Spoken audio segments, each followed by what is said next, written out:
patriotism when Donald's to blame. Had Biden done it, bag on the flip. Had Biden done it, full numbers would slip. Had Biden done it, they'd shout no way. But Trump did it, so it must be okay.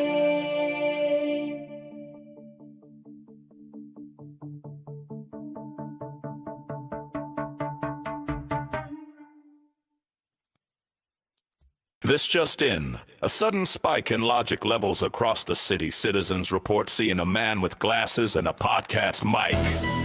We go now. Live to Liberal Dan.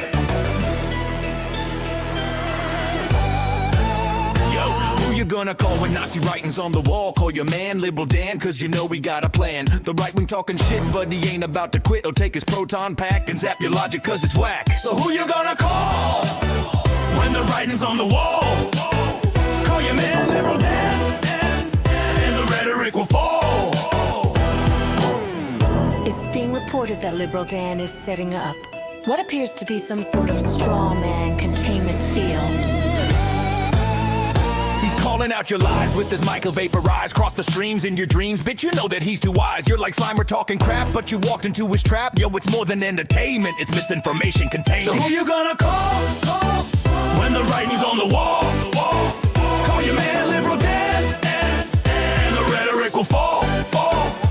The Statue Liberty, the writing you can see. So bring the huddled masses, it's a war of the classes. While Trump may think he's Vigo, Dan can cut through that ego. He's got the facts to prove him wrong, got that logic like Egon. Your logic is a ghost, cause you know this chick is toast. When you follow MTG, it's conspiracy, you'll see. There's no need to taser, he's got wit like Occam's razor. Liberal Dan cuts those lies with his Jewish face laser. It's unbelievable.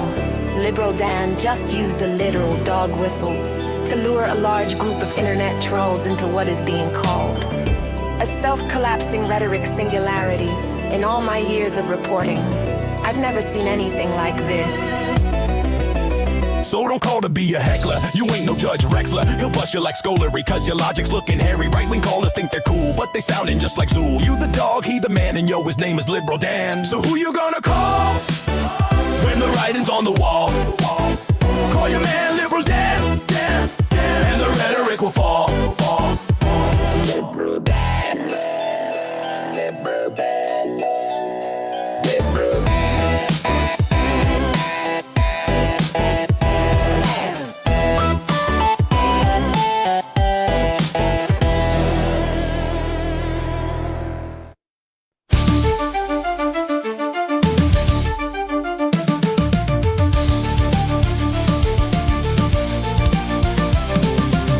Proclaimed king, a groper in chief, stealing our country, a crooked orange thief.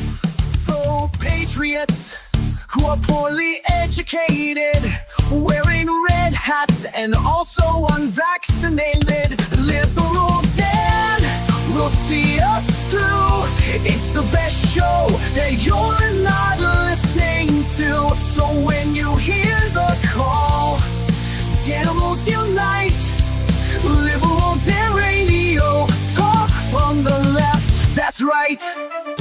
A failing media that's barely treading water.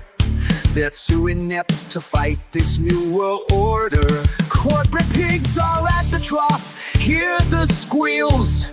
The swine won't bite the hands that feeds them meals. But Liberal Dan will see us flow.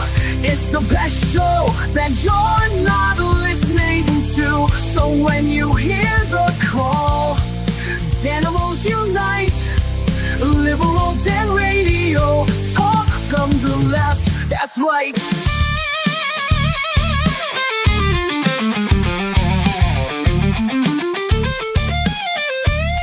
A leftist voice on air, exposing MAGA treason, breaking through their lies with facts, logic, and reason.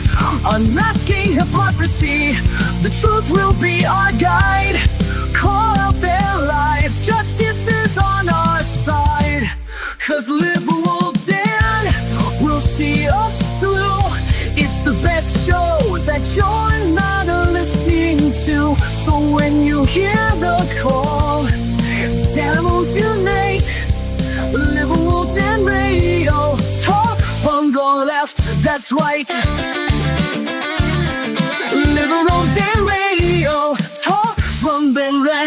That's right.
Well, it's been a busy 2.5 weeks here, 3 weeks here in Louisiana. We had a Supreme Court decision that got released on April 29th, and then immediately the next day, Governor Landry issued an executive order that effectively canceled our House primaries here that were set to take place on May 16th.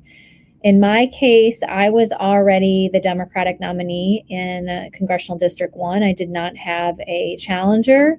So I was just waiting to see who the Republican nominee was going to be on May 16th. But all of these candidates that were running in contested primaries did not get to have a primary because these have been canceled. And now we have new election dates that have been set, because when the executive order was issued, it basically disqualified all of our candidacies, because you could go on the Secretary of State website, you could look at the candidate inquiry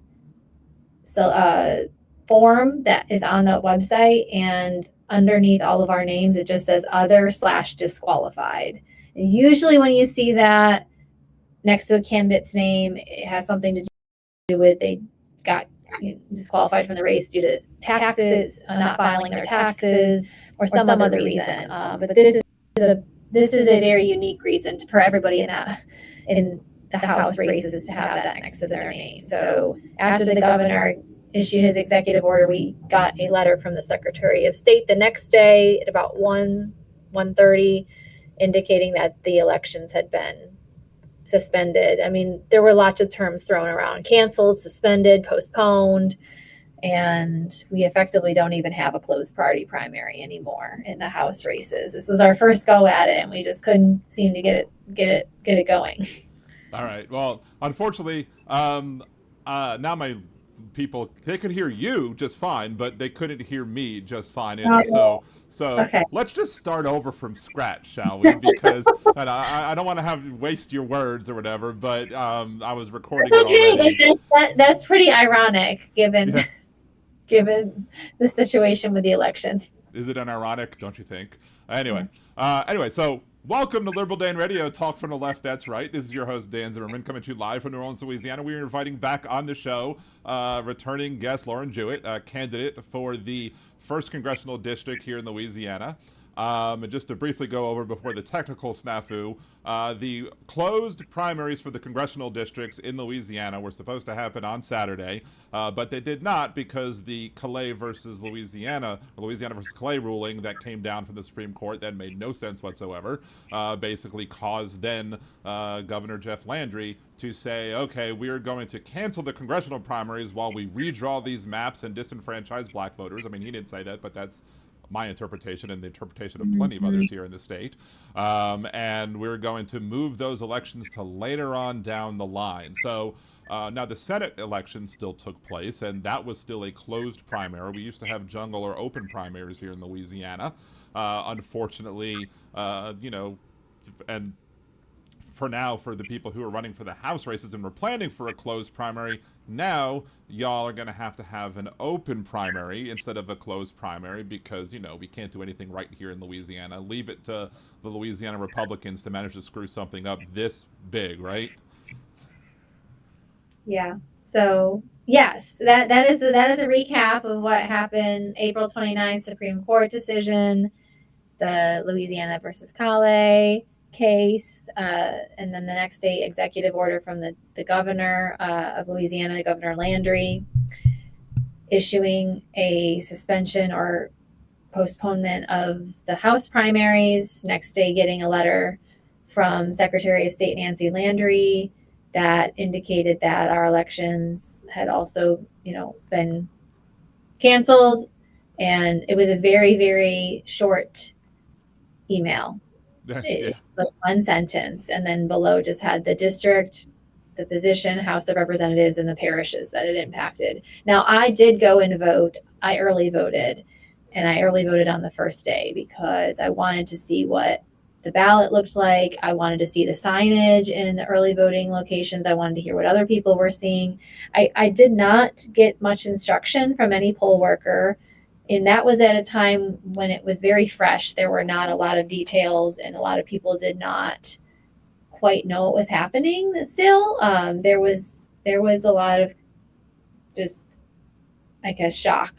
So I went and voted on my amendments. I went and voted on the Senate race. Those were the only things that were on my ballot. I did not have my race on my ballot, not because of the suspension or the governor's executive order. I just was never going to appear on anyone's ballot on May 16th because I was already the Democratic nominee by virtue of not having a Democratic opponent in the race. Right. We were just a few weeks away from knowing who's going to be the Republican nominee because there were two Republicans in the primary, and that had to be contested. And I just stand by the fact that this election should not have been canceled while it was actively ongoing. I get that we have to sit there and look at maps and look at this Supreme Court case, but not while an election is going on where you're changing the rules as things are happening. That to me disenfranchised voters of any party because people had already started to cast their ballots. And in my race, in my district, that was effectively the Republicans or the no party voters who wanted to vote Republican. That they didn't get to get their voices heard. And think about people that this may be their last election, like in some cases, like that this is just complete nonsense. And so yeah, I was very surprised that there was not much more said to me as a voter going into the polls that day on early voting. But I think other people had different experiences where people were told, hey, this is happening. This is going to be on your ballot, but it's not going to count. Right. So, I know everything on my ballot was submitted and it was something that actually had an outcome on Saturday, but I know other people did not have that same experience because there were contested races on their ballot that now effectively don't count, and that we have no ability per this new law that was passed, or this new act that was passed. It basically says that there is no elected official who can publicly disclose what those vote counts were. I mean, that's what this is that also passed last week. I mean, it's been a series of events over the last 2.5 weeks, essentially, and it feels a lot longer. And there were people who, like, military members, people serving overseas, people had to vote absentee who sent in their vote by mail, which, is horribly fraudulent according to Trump, except for when he does it. Those people just had their votes tossed. Those people will now have to vote by mail, assuming they're still overseas, again, to cast a ballot in, I guess, now the open primary that's going to be coming in November. And the laws that were changed, because again, we went from open to closed in this set of elections. The laws that were changed had a whole bunch of changes to it, and we covered a lot of those. Some of that, if you're not a Democrat or Republican and you wanted to run for office, you had two ways to get on the ballot. You could either pay the fee, or you could get a ballot petition to get enough signatures and get yourself on the ballot. Whereas if you are a no party or a third party candidate or whatever, the only way to get on the November ballot, because there are no primaries for those two, is you could only have ballot access via the signatures. You couldn't pay your way onto the ballot, which to me seemed a little disenfranchising to everybody. And then also, to sign the nominating petitions. Like if somebody was a Republican in the first district or whatever and wanted to sign your petition, they wouldn't be able to because they limited who could sign the nominating petitions. And you can correct me if I'm wrong, but and when you qualified, I believe you did go the nominating petition route and collected the signatures, right? Yeah, I actually, it is more work, of course, to go and try to get signatures and get a certain count. So I'll just give a little voter education while I have people on the air. You can qualify for office, any office, by paying fees, or you can get on the ballot by collecting signatures. And when I ran 4 years ago, I ran in the local school board election in Jefferson, and I went that route. I decided to collect nominating petition signatures, and I had to get 100. And because that wasn't a closed party primary, it was just, it was whoever gets the most votes or top two make it to a runoff. I could get anybody to sign regardless of party affiliation. So I got my clipboard, I got the sheets, and I started walking around my neighborhood and talked to people about the ballot fees. And people were really shocked to learn that there are fees associated with just getting your name on the ballot. And we already understand that that's a barrier to access. So I was really proud that we did that, and it helped me already do voter outreach early on. So when it came time for this congressional race, I started looking at the changes that they had passed when they made the closed party primaries, and I saw that it was 750 signatures, and I had to get 750 signatures from Democrats who lived in Congressional District 1 in the boundaries of that. And so I talked about it on my volunteer calls. We talked about it probably in September or like early October. But then there was a special session of the legislature, and that specifically involves moving the date of the election, because this primary election that happened on May 16th was actually supposed to occur on April 18th. The reason that it was moved is because they were hopeful that the Supreme Court was going to rule in this specific case that they ended up ruling on April 29th. Now, if we think back, if we had not changed the election date, we would, I don't know what would have been happening, but I think there was a desire that the Supreme Court would expedite this ruling. And they did come out in January and say, we're not expediting this ruling. We're going to follow our timeline.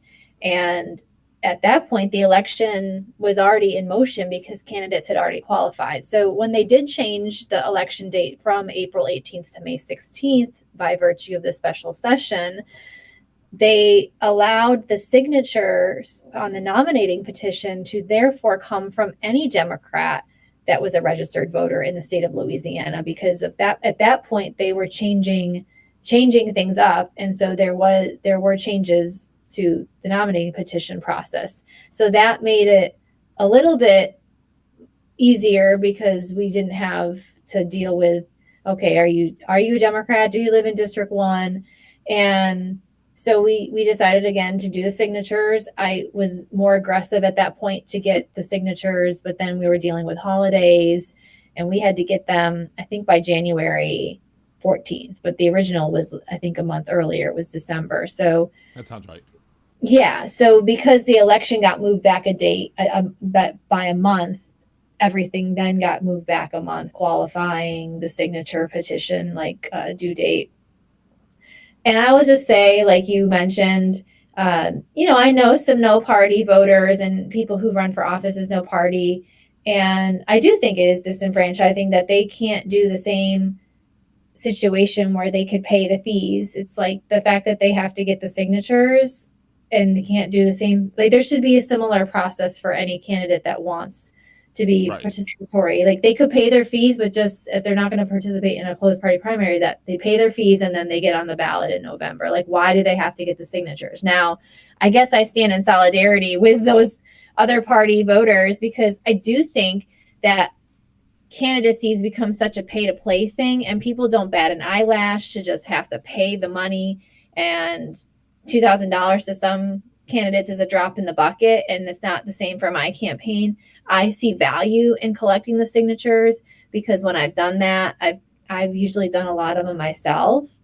And so this process was pretty quick with the ones that I had to get for the February election, or sorry, February qualifying, Right. because of just dealing with holidays and trying to get the 750. It was a lot of signatures, and we knew we had to go over because some inevitably get thrown out. So our goal was 1,000, and then we had a lot of signature being carried by volunteers that weren't being reported back to us until the final like collection of all of them. And then we realized we had way more than we needed. I think we had 1,500 plus. We more than doubled what we needed.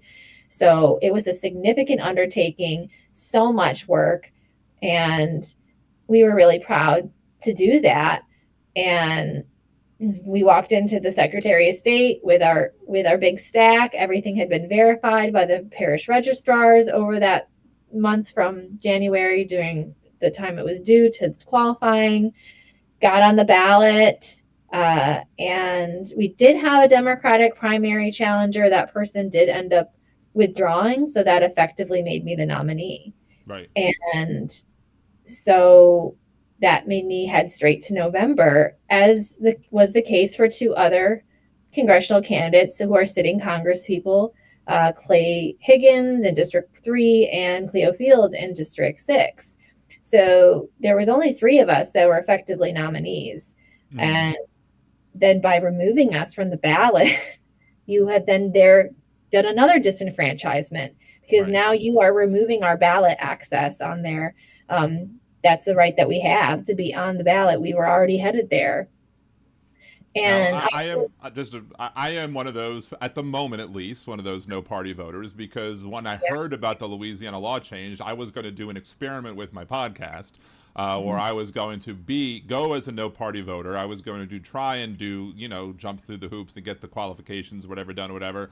And just so I could show you just how, show some people just for the benefit of the podcast, because I did not anticipate winning whatsoever, just to show them for the podcast, like, this is how much more ridiculous it is for people who are, no party versus the people who are Democrats or Republicans. Now, when I ran in 2004 for the 1st Congressional District as a Democrat, I do remember reading how the people who ran as Democrats or Republicans had to pay like the state fee plus a party fee, and Right. then the other people, if you were running third party, you just had to pay the state fee. But they took that away. So, and of course, things went crazy in my personal life. Like there was announced that where I was working just shut down completely, was going to be shutting down. And so I had to worry about finding a job versus trying to do something, for my podcast. So I was like, all right, well, we're just going to take a step back from all this.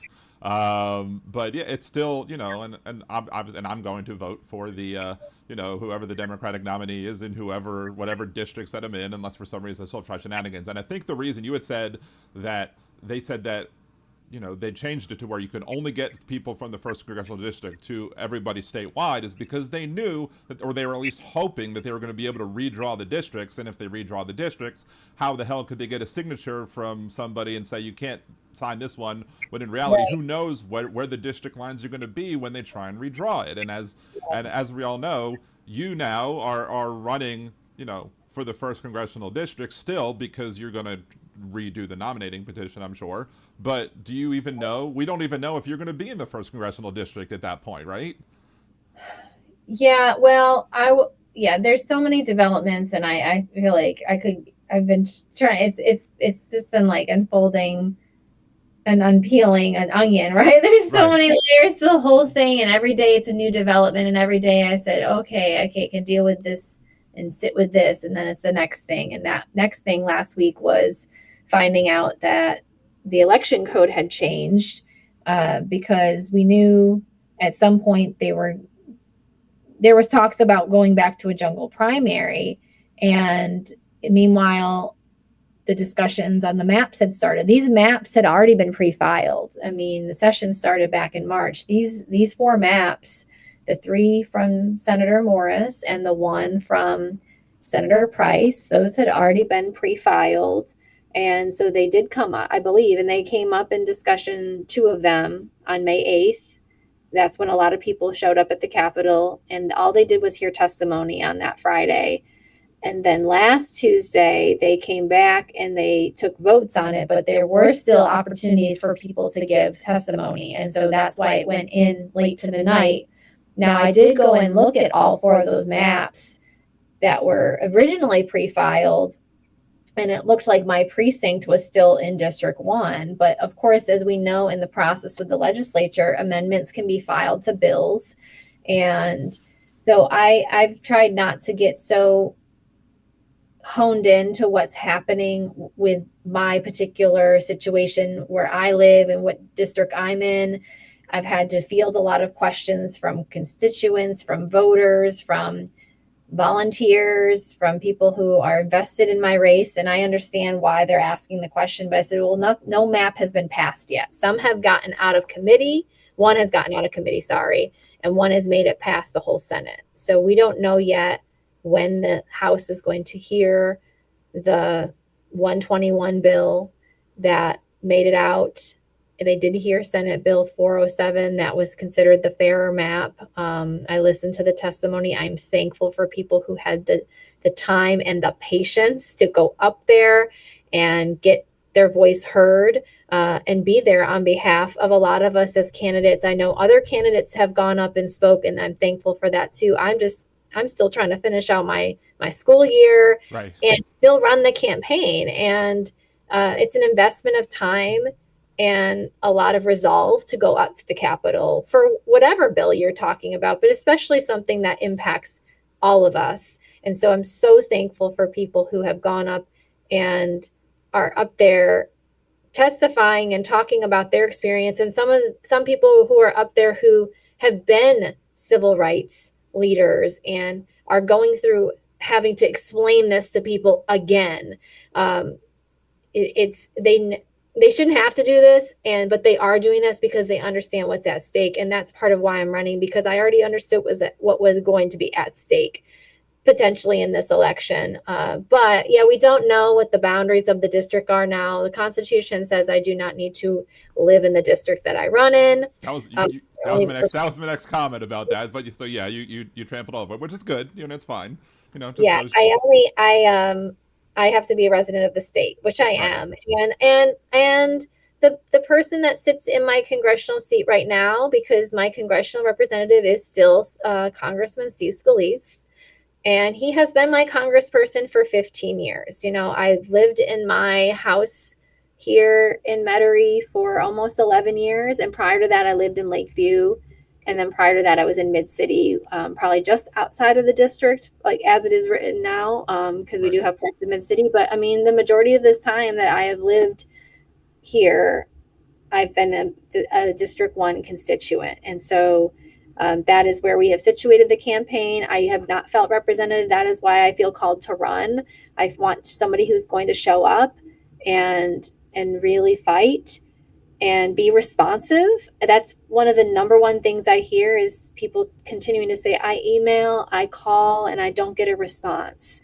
And that's not the type of representation we need. I mean, people are calling me asking about maps, and people are calling me asking about what's going on with the election. And I'm not a representative, I'm a candidate, but people are asking because one, they know I'm going to respond and I'm going to give them factual information that is digestible. Part of my ability to do that is because I'm a teacher, but we're running in this race regardless of what happens. We have invested far too much time. Our volunteers are with us. They want change, and we are running. It's not about us seeing, okay, well, how does the process play out? Because that is what my congressperson said on the record, on the news, is like, we're just going to see how the process plays out. Well, to be fair, like the process is going to play out in probably your favor.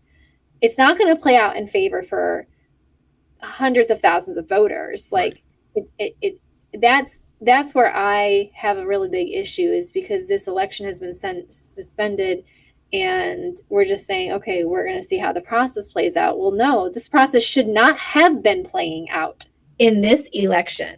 If you want to redraw maps for 2028, okay. But like this has been electoral whiplash. like Yeah. for everybody, for the candidates who already qualified and were in motion, for the voters who cast ballots, for people who went to early vote and got confused or felt like they're just not even going to go vote because they think an election is canceled when it's really not. There's other things on the ballot. So I still intend to run. And that was the beauty of, I guess, what was happening as this all unfolded. I went to forums. There were other candidates there running for House because some of my district is situated along District 2 and District 5. Right. And so I was going to forums and there were still candidates there. We've been still out there talking to the people. And so that's why you step up to run. This is public service and people are looking for answers. And so I am appreciative and inspired that the other candidates were still rolling with the punches and still doing the campaigns that they had already put their heart and like time into. They were still out there talking about issues related to voting, but everything else on our policy platforms and connecting with people, because ultimately people are going to have to vote. And I'm out there and maybe I'll be having part of what District 5 is now, and maybe they'll have part of what another district is. So I don't see my efforts as time wasted. Sure. Talking to voters in different areas that may no longer be part of my district, parts like Ascension or Livingston that were very small slivers of District 1 as it is right now. But I went and spent time in those areas because environmental issues are at play there. And that's part of my platform. And ultimately, the delegation that we send from Louisiana needs to be familiar with all the issues that our state faces. So I don't see it as time wasted. I actually just think it makes us stronger candidates. The fact that we were still campaigning and we're campaigning in areas, well, it might not be the district bounds. Those people may not be able to vote for us, but ultimately still represent the entire state. Right. Now, again, you said you needed 750 signatures and you got over 1,500 on your nominating petition or whatever. And now, can you reuse those? Even though you don't have to have the signatures from your district. They could be anywhere in the state. So you got 1,500 signatures, most of which I'm assuming were valid. Now, I know the answer to this question, but softball to you. Can you reuse those, or do you have to now fill out a nominating petition again with more signatures? So based on it's House Bill 842, it became Act 7 last Thursday, I have to do another nominating petition if that's how I choose to qualify. So the line from the Act basically says that the Secretary of State shall cancel any nominating petition that was submitted for the May 16th and June, I think it's 27th elections. And I was the only federal candidate, to my knowledge, that submitted the nominating petition. So effectively, that particular change to the election code impacts and harms my campaign because it took us a lot of time to collect those signatures. Now, they are reducing the number down from 750 to 250, and it can come from anywhere in the state. It can be any voter, but my petition that I submitted was Democratic voters from all over the state. And the only thing that the petition requirements usually list is that you can start collecting those signatures 120 days out from qualifying. And so the date may be outdated. And I can understand that aspect. But the thing is that the election code changes also indicate that any of the candidates that paid fees, which were pretty much everybody else, they will get a remittance of their fees back from the Secretary of State. So I believe they'll get the state portion back. Right. The party portion, the party portion, I would say the parties should maybe be giving that back to the candidates too. That's my opinion on it. But yeah, I was wondering what both parties would do, because I mean, some of as we said before, if you run as a Democrat or Republican, you'd pay the fee. Some goes to the state, some goes to the party. So you would think that the parties would be like, okay, well, we'll give it back to you, and then we'll just get it back again if you do decide to go that route. But yeah, it's a little little weird that, you have to deal with all that. I'm glad that the state is giving people refunds if they decide that they're not going to run. I mean, I know, for example, I think Cleo Fields did say that if he ended up getting in the same district as Troy Carter, that he wasn't going to challenge Troy Carter for the seat. So, so which is good thing, I guess, for him, but still. We shouldn't be in this situation to begin with, but now that it's going to be a jungle primary, I will happily sign your nominating petition, and I'm sure there are plenty. It'll be even easier for you to get it, because now you can get anybody from in the state, not just Democrats in the state. So. Yes. So I do feel like, okay, they get a remittance back of their work, or their money. Right. But we don't get a remittance of Right. anything. We don't get that back. And I will just say, I mean, some people have said, Lauren, can you just rest and just like pay the fees? And I'm like, it's on principle for me at this point. It's how we qualified the first time for this office. And I wanted to do it again. And I said, we are doing it again because it's ridiculous. And I feel that us paying money to the office that also colluded with allowing this to happen. I have one, an issue with that. And two, we're paying, but by doing the voter nominating petition, we then therefore save us money as a campaign. And it allows us to use those $2,000+ towards voter outreach, because inevitably we are going to have to reach out to new voters that we didn't initially have in the district. So like I said, I don't see our efforts as time wasted, the gas mileage and the time spent in areas that may no longer be in Congressional District 1. That makes me a better candidate. It would make me a better representative. But we also have to spend money to reach out to new parts of the district, however it ends up being districted. Right. And we'd rather spend that money on voter outreach, because at the end of the day, we know that a campaign wins because voters vote, not because, I had better signs or better social media. It's really about the voter contact. And that takes funds to get into areas that we weren't knowing that we're going to be in the district. And as I'm looking at the maps, and it looks like it could be back to some of that 2022 map where we had Terrebonne and we had more of St. Bernard and more of Lafourche. And so those are areas that we want to make sure we have the funds to distribute towards contacting those people. So yes, we are doing the petition again. I started pretty much immediately after this law became official. Right. And we have to get 250, and our goal is to double that. And I mean, we're well on our way. I think we had about 300 at this point yesterday. And we just got off a call where we trained our volunteers or gave them a refresher if they collected before. So we had new people on there, and we had returning people who've been part of the signature process, so that they can help me while I wrap up my school year, and that we can get this by the July 9th deadline, because we don't have 120 days, which you typically have when you're collecting nominating petition signatures. When this law got signed, we only had 82 days. So the window decreased.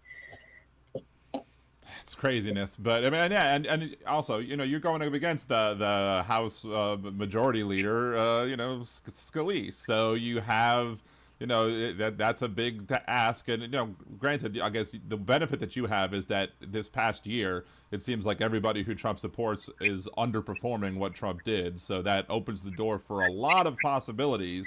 And now that they're kind of trying to weaken the districts or whatever, even more so, it may even make it even easier not easier, but it might enhance your chances or whatever to do it. And with hard work and everything like that, it's, the first congressional district is always going to be tough. I mean, they draw the lines that way to make it the most conservative one in the state. I've been there. I've run a campaign in that district as well for somebody in 2006. And then, I've helped other people's campaigns as well. So I feel like I'm kindred spirits with everybody who runs in the first congressional district, because I feel your pain. I know exactly what it feels like like to do that. And, that's why I always want to kind of reach out and help anyone I see that's running for that seat to be like, I wish you could do it, because, we need people who are going to represent us and not just another mouthpiece for, who in the White House. So.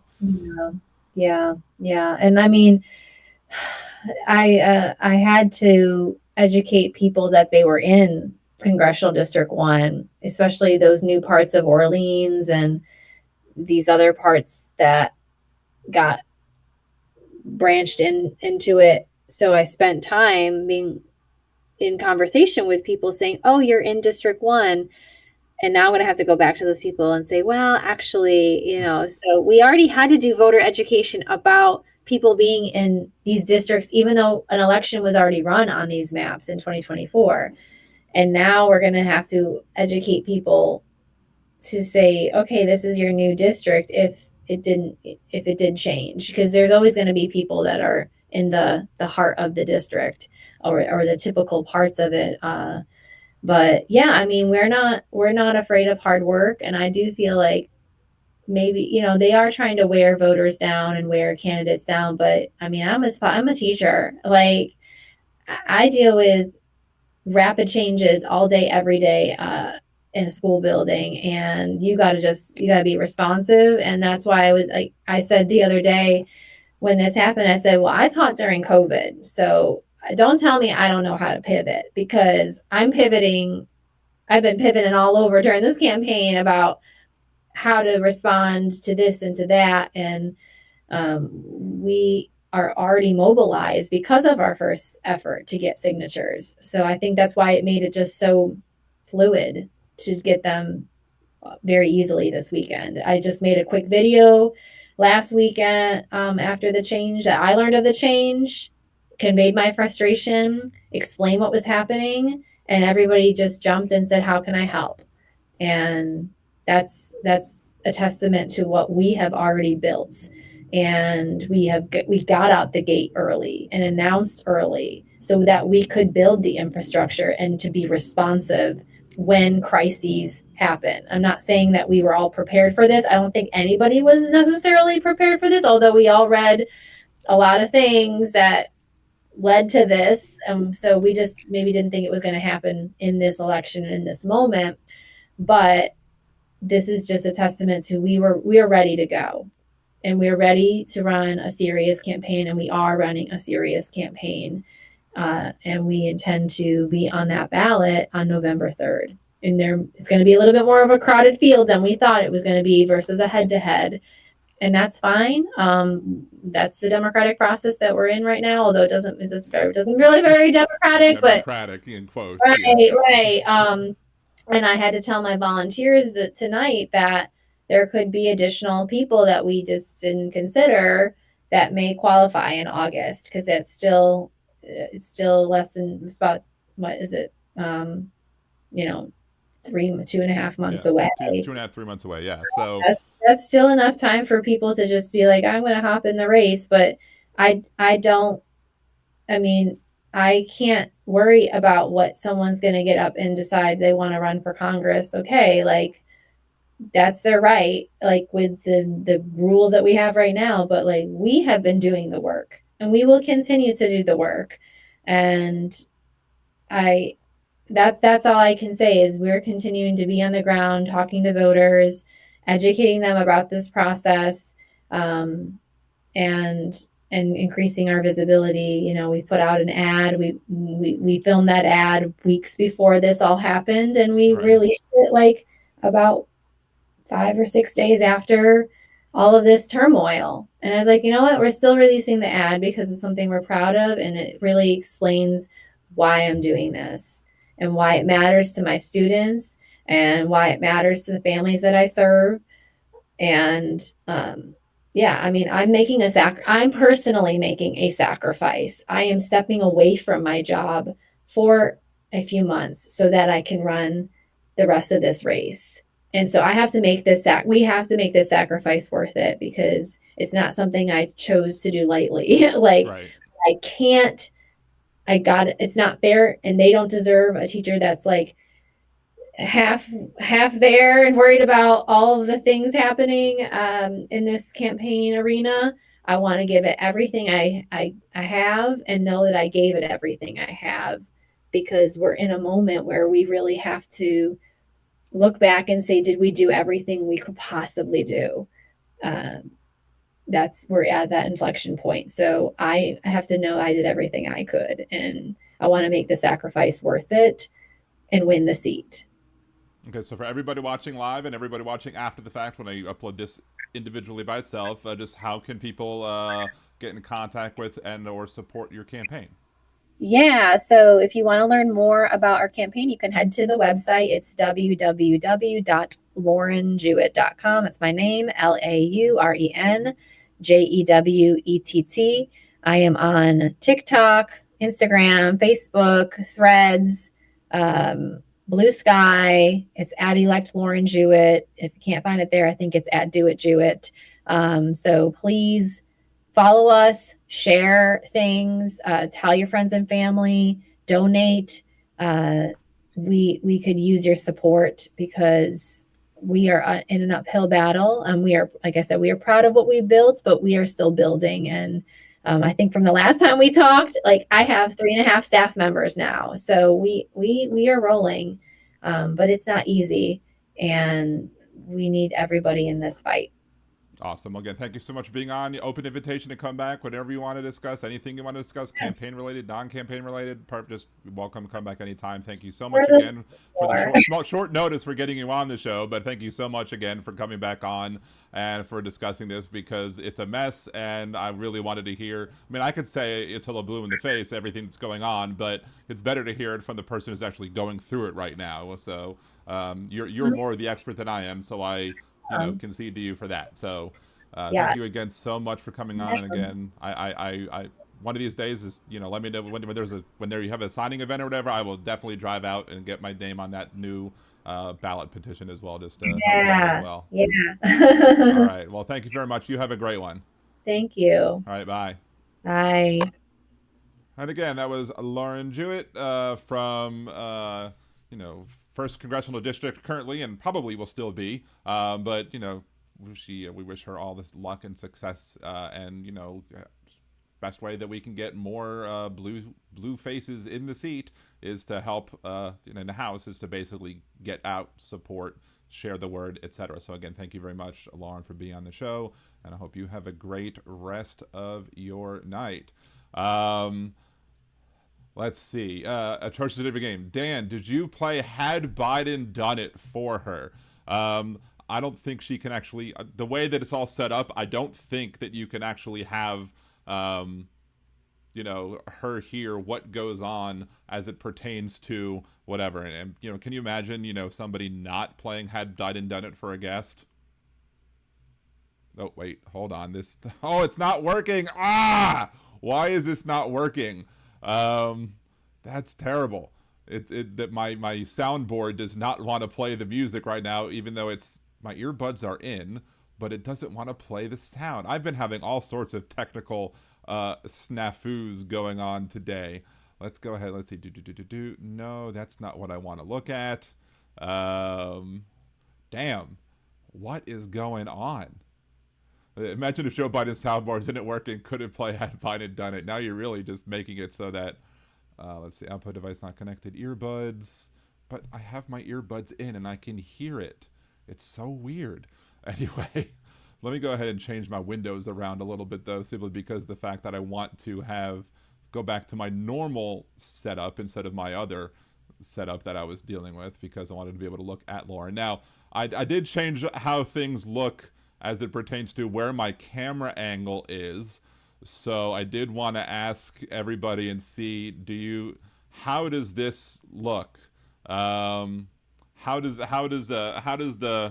it look weird? Am I looking too far beyond the camera right now? Did previous shows look better when I had the camera more up, or now does it look like when I'm looking at the screens that I'm like looking off in the distance and not at y'all? So I don't know. I can kind of see it as I'm looking there, and maybe it looks better that way. But when I'm kind of looking up a little bit, to me it seems a little weird. So But I didn't have a shot to say hello to everybody. 250 kilo says looks better now. Okay, that's awesome. And my friend, one of my friends who suggested it over in TikTok land, Crafty Little Devil over in TikTok, had said it was looking better from the smaller angle, but this is whatever. I also stole my kid's ring light, or borrowed my kid's ring light, so to speak. So so we're seeing that, you know, so maybe the lighting is a little better as well. But thank you both, Jolie and Aaron, for being in the chat. Thank you so much.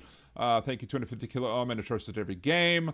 Thank you. Let's see. I missed a whole bunch of the chat. So let's see. Janelle, Orb Vroomer, James, Suzanne, Jeff from just north of Uranus. Let's see. Who else did I miss over here? Steve from across the pond. If it's not Scottish, it's crap. I have to say it myself. The Goddess Kimchi. I did remember seeing the Goddess there. Big Hook. Screen glare from your glasses. Yeah, that's one of the things that I'm trying to figure out as well, because I think most of the screen glare, honestly, what you're seeing from the screen glare, that is the ring light. That is not the, I could probably lower the ring light a little bit more just to kind of play around with the settings and see maybe, let's see. No, it's not. Now, oh, there we go. It's at the lowest it can be. That's why it wasn't going down anymore. It is what it is. Thank you, Donald. Thank you, Dan's version of Donald, right? So, but good to see you, Catherine. Good to see you, Goddess. Good to see you, Big Hook. Let's see. Man, I really want to fix this real quick, but, you know, technical difficulties and all. I don't even, let's see. Let's go into the sound settings and see, because it says headphones, or maybe it says earbuds and not, maybe it's just because it's earbuds. I don't know. The speakers, that's not connected. Let's go ahead and maybe close that and maybe reopen it, and maybe that'll be the difference. Maybe that might be the difference maker to get this cracking. Nope. Still says the earbuds are not connected. That's very, very weird. And let's see. Options. There we go. Devices. Headphones. Let's see. Validate. Can you imagine if Biden had not had the correct sound settings on his computer? Had Biden done it, MAGA would flip. Had Biden done it, whole numbers would flip. Had Biden done it, the screen fell play. But Trump I did did the Trump dance. so it must be okay. He wasn't even ready with the dance emoji. Can you imagine if Joe Biden hadn't been ready with the dance emoji when I played a song? Had Biden done it, MAGA would flip. Had Biden done it, whole numbers would flip. Had Biden done it, the screen fell play. But Trump did it, so it must be okay. Anyway, so, but yeah, you know, just a kind of a brief for anybody who might have been a little late coming in the show. We just had a conversation with Lauren Jewett. That whole video will be up separately after the show is over. Maybe it'll be up in the morning. I don't know. We'll see when the show ends. But, you know, there's, you know, we're going to have that interview up there and we'll continue to follow what's going on. You know, it's very interesting, though, the fact that they went from needing 750 signatures to run for Congress to 250 signatures to run for Congress at this point. And I'm like, wow. I mean, it sucks for Lauren that she went and got 1,500 signatures and now can't use those signatures for whatchamacallit. I think I should just be a little bit smaller. I think that might actually improve things as well. Let's make it a little bit smaller right there.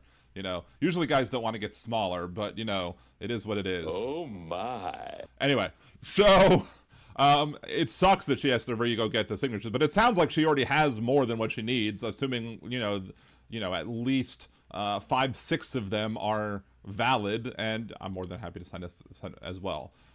Let's see. Alex Thompson would absolutely make a shit post if Biden forgot to do that. Nice. No spammers allowed. Screw you. Anywho, so let's see. What else are we going to talk about today after all these fun shenanigans? Oh.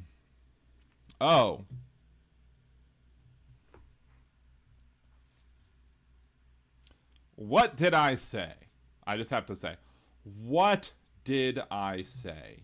Let me repeat that again while I record this. What did I say way back in the day when Donald Trump was first suing the IRS over $10 billion for the horrible way that he was treated by the IRS? It was so terrible. I don't like how the IRS treated me, even though it was one guy, but who cares? Anyway, he went ahead and he was suing the IRS for, $10 billion, right? And people who watch Liberal Dan Radio Talk from the Left, that's right, remember me saying, I think he'll probably try and settle for somewhere between $2 or $3 billion, thinking that he's going to save the taxpayers' money or whatever. I'll do it for $2 or whatever, $2 or $3 billion. It'll be fine. It'll be wonderful. It'll be great. And a lot of people were just like, but he's suing for 10. Why would he do that? Why would he do that? Blah, blah, blah, blah, blah.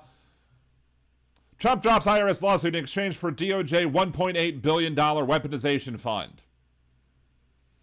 Settlement creates 1.8, which rounds up to 2, right? Anti-weaponization fund for legal claims. Justice Department says, fund open to all, but terms echo language used by Trump and its allies. The U.S. President Donald Trump's administration on Monday created a nearly $1.8 billion fund to compensate victims of political weaponization to settle a lawsuit Trump had filed against his own government over the alleged mishandling of his tax records. The agreement resolves an unprecedented lawsuit filed by Trump, which is on $10 billion. So, again, I was right. I, again, accurately predicted what the fuck he was going to do. Now, in reality, now he's saying it's for compensate victims of political weaponization. But is it going to go towards, could go towards some J6ers, I guess, who claim that the department was weaponized against them, even though they were domestic terrorists and didn't deserve their pardons, but got it anyway.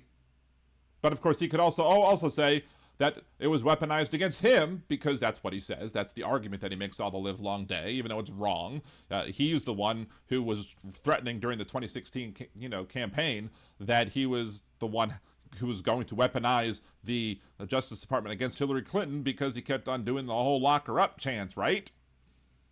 So he's a hypocrite, but of course we knew that because he was the hypocrite of the year last year. I'm sure he'll be the hypocrite of the year this year too. But again, basically a $2 billion settlement to settle the $10 billion suit, which is exactly what I predicted. I predicted $2 to $3 billion would be settled, and he's going to use it, to benefit himself and benefit, people politically, help his, presidency or whatever. It's going to help him out, and he could also use the funds. Now, I don't know how he actually gets this done. Because, again, how do you spend $1.8 billion of IRS money without it being allocated specifically by Congress? He doesn't have the power of the purse. It's the House of Representatives that have the power of the purse. But, again, MAGA doesn't like the Constitution. They'll claim to like the Constitution when it suits them, but the rest of the time, they will just use it to wipe their collective asses. They use it as toilet paper. It's not even two-ply. Maybe that's why they're so itchy and so angry and aggravated, because they're not even using two-ply. They're so poor that they can't even afford good toilet paper. They just use the damn Constitution instead, right? Yes, 250 kilo ohm. Is he keeping the money safe? Yeah, the art of the grift. He is definitely the art of the grift. Let's see, Steve, is Liberal Dan Radio, is not investigation or auditing his company part of the deal? I heard that ask. I'm not sure. I haven't heard that part of the whole thing. But, I'm sure more details will come out. I mean, this was kind of breaking. There was rumors about it last week, but it was kind of breaking today. So we definitely had to talk about it. And once I saw the 1.8, basically $2 billion, I was like, I wish I was wrong. I wish I was wrong about Donald Trump more often than I am. I wish I would have been wrong about him naming 3 Supreme Court justices. I wish would have been wrong about those Supreme Court justices then working to overturn Roe v. Wade and Casey v. Planned Parenthood. There's a lot of things that I predicted about Donald Trump that I wish that I was wrong. But here on Liberal Dan Radio Talk from Left, that's right, we know how Donald Trump operates. We know it's the art of the con. We know he's a giant con artist.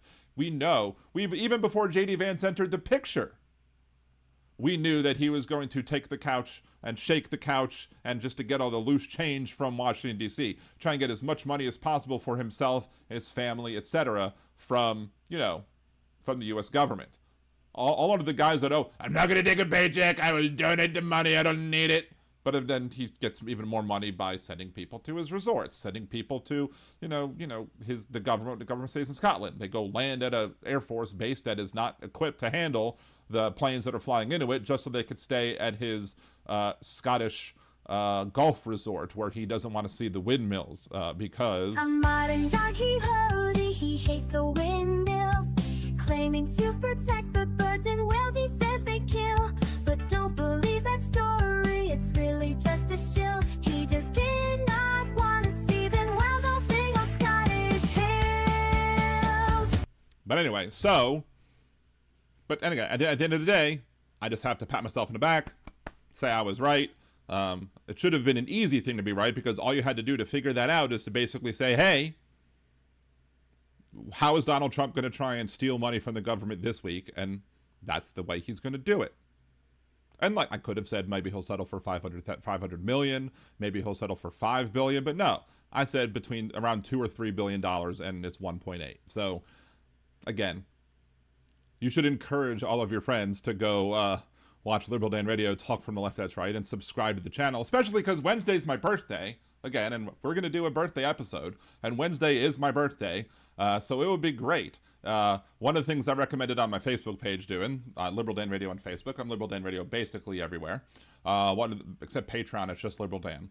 One of the things I basically said is hey, go find a video that you like the best. Share it to your social media platforms, and then tag my social media platforms as well, wherever it is. If you're on Blue Sky, tag my Blue Sky account. If you're on Facebook, tag Liberal Dan Radio on Facebook. If wherever you are, wherever you end up, posting it, just tag me on it so I can see it. I could appreciate it. I could repost it or whatever as well.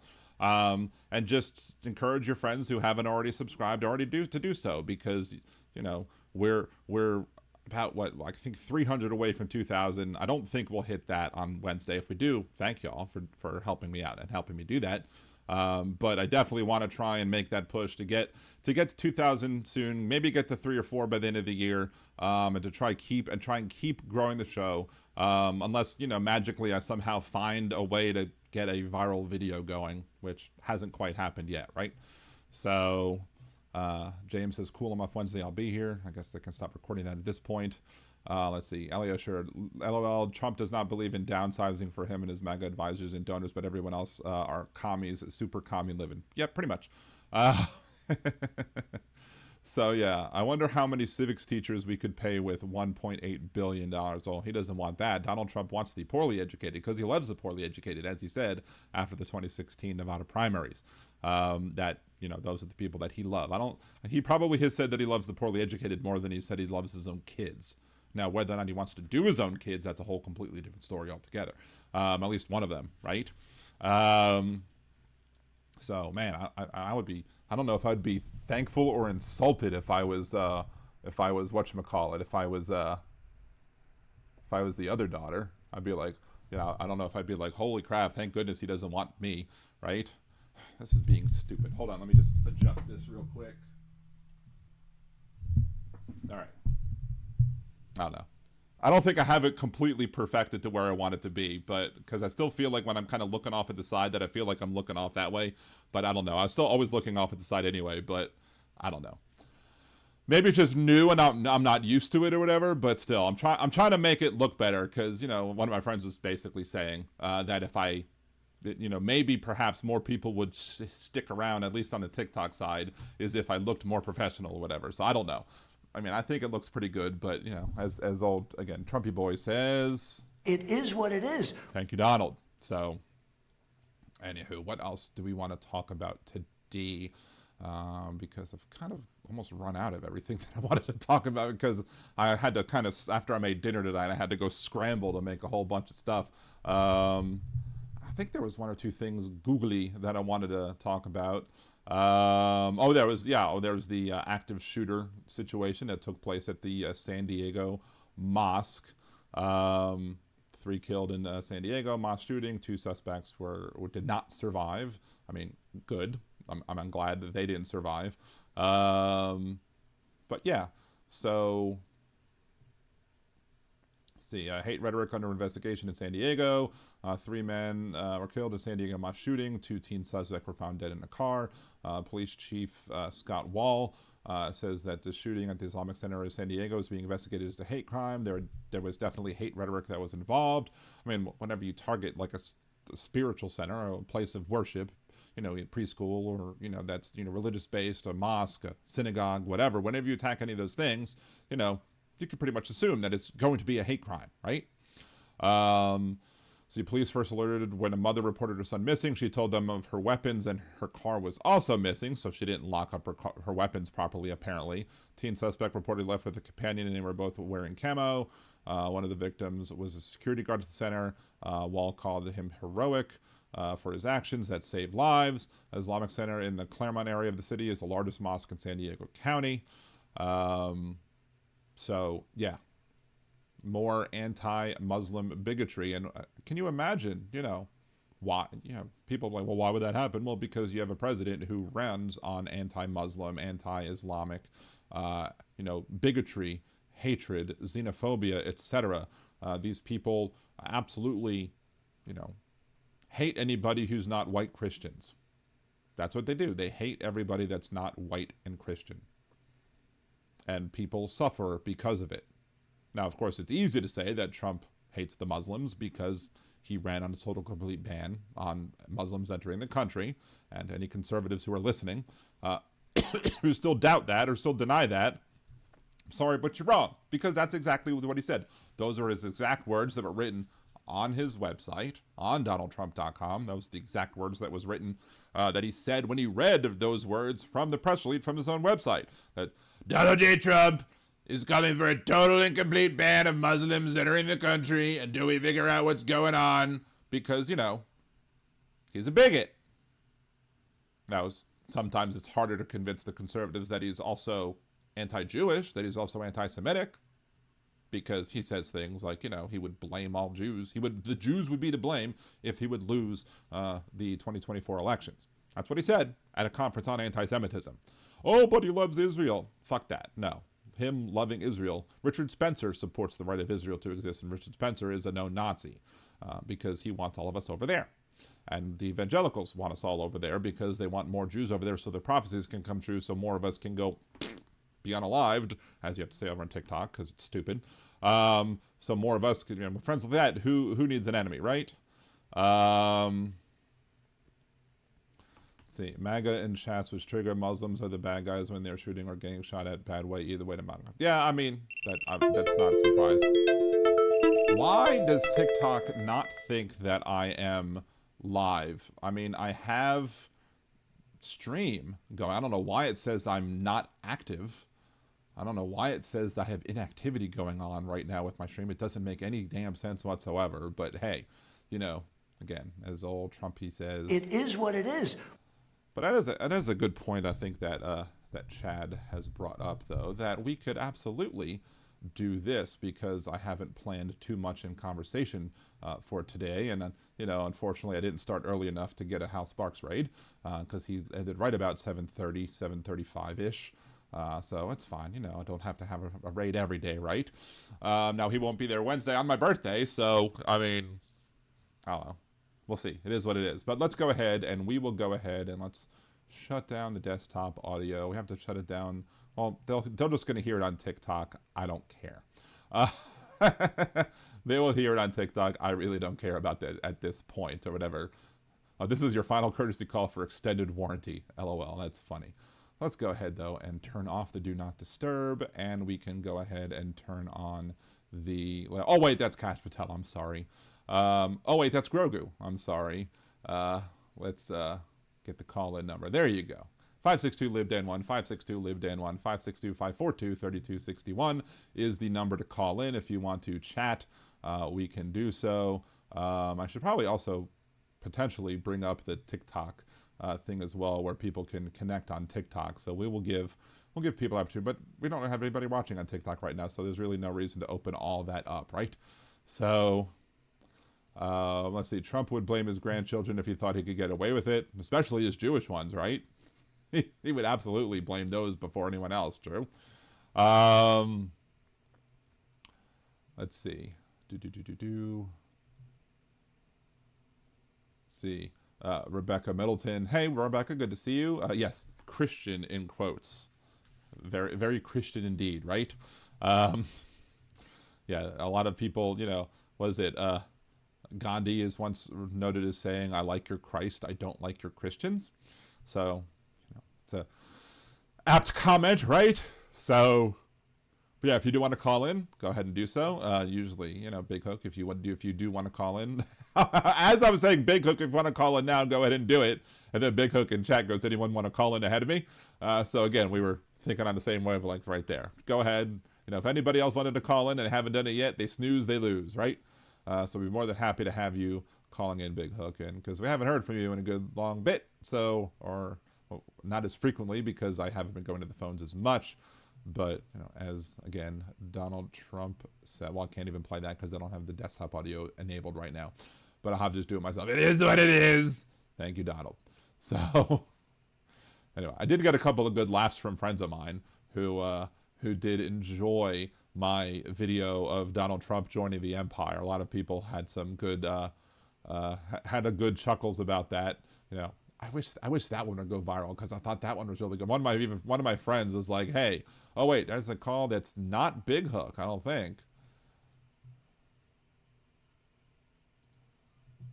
Hey, Alyosha, good to see you. Thank you for the bits earlier. Okay, so we have a slight experience here as Uh-huh. opposed to my slightly bad typing. Now you can hear me talk. It's a little smoother. Yes. But I don't know, and I'm not trying to bore chat because I am disabled and I'm around almost all the time with all these different streams, and I'm glad I found your streaming channel. Thank you so much. I'm glad you found it too. Yep. Now, of course, I don't know if you've ever looked at my Twitch channel, but I am disabled. I am mixed race. I am Jewish, and my mother is Cuban. Mm-hmm. And that throws some people for a loop. I don't know why, because I'm not mentioning it every day or anything like that. But of course, with the us Jews tend to not wear our religions on our sleeve because we had too much of that in the 40s, right? So yeah, that's true. That's true. But well, I'm more of the Sephardic branch, but it's still Jewish anyway. Right. So the other issue is, of course, with Mr. You-Know-Who, Mr. 45/47, Mm-hmm. who I'm surprised he doesn't call himself the 40s and just pretend that no other presidents ever existed. Right. Which he's already trying to do by saying, "I'm your favorite president," or whatever. Right. Nobody likes president. I'm the best president in the world. Nobody was better than me. Right. Right. Yeah. And I don't understand why no one stands up to him and says you have no right to disrespect the people that came before you. But whatever. I was talking. Well, I don't think anybody. I don't think Donald Trump has ever actually made anybody come. Oh my! Yeah, Sorry. that's true. That's true. Well, anyway, yeah. Some things we're better off not to know. But in case, or unless you want to watch Randy Rainbow, he also does jokes like that. Yeah.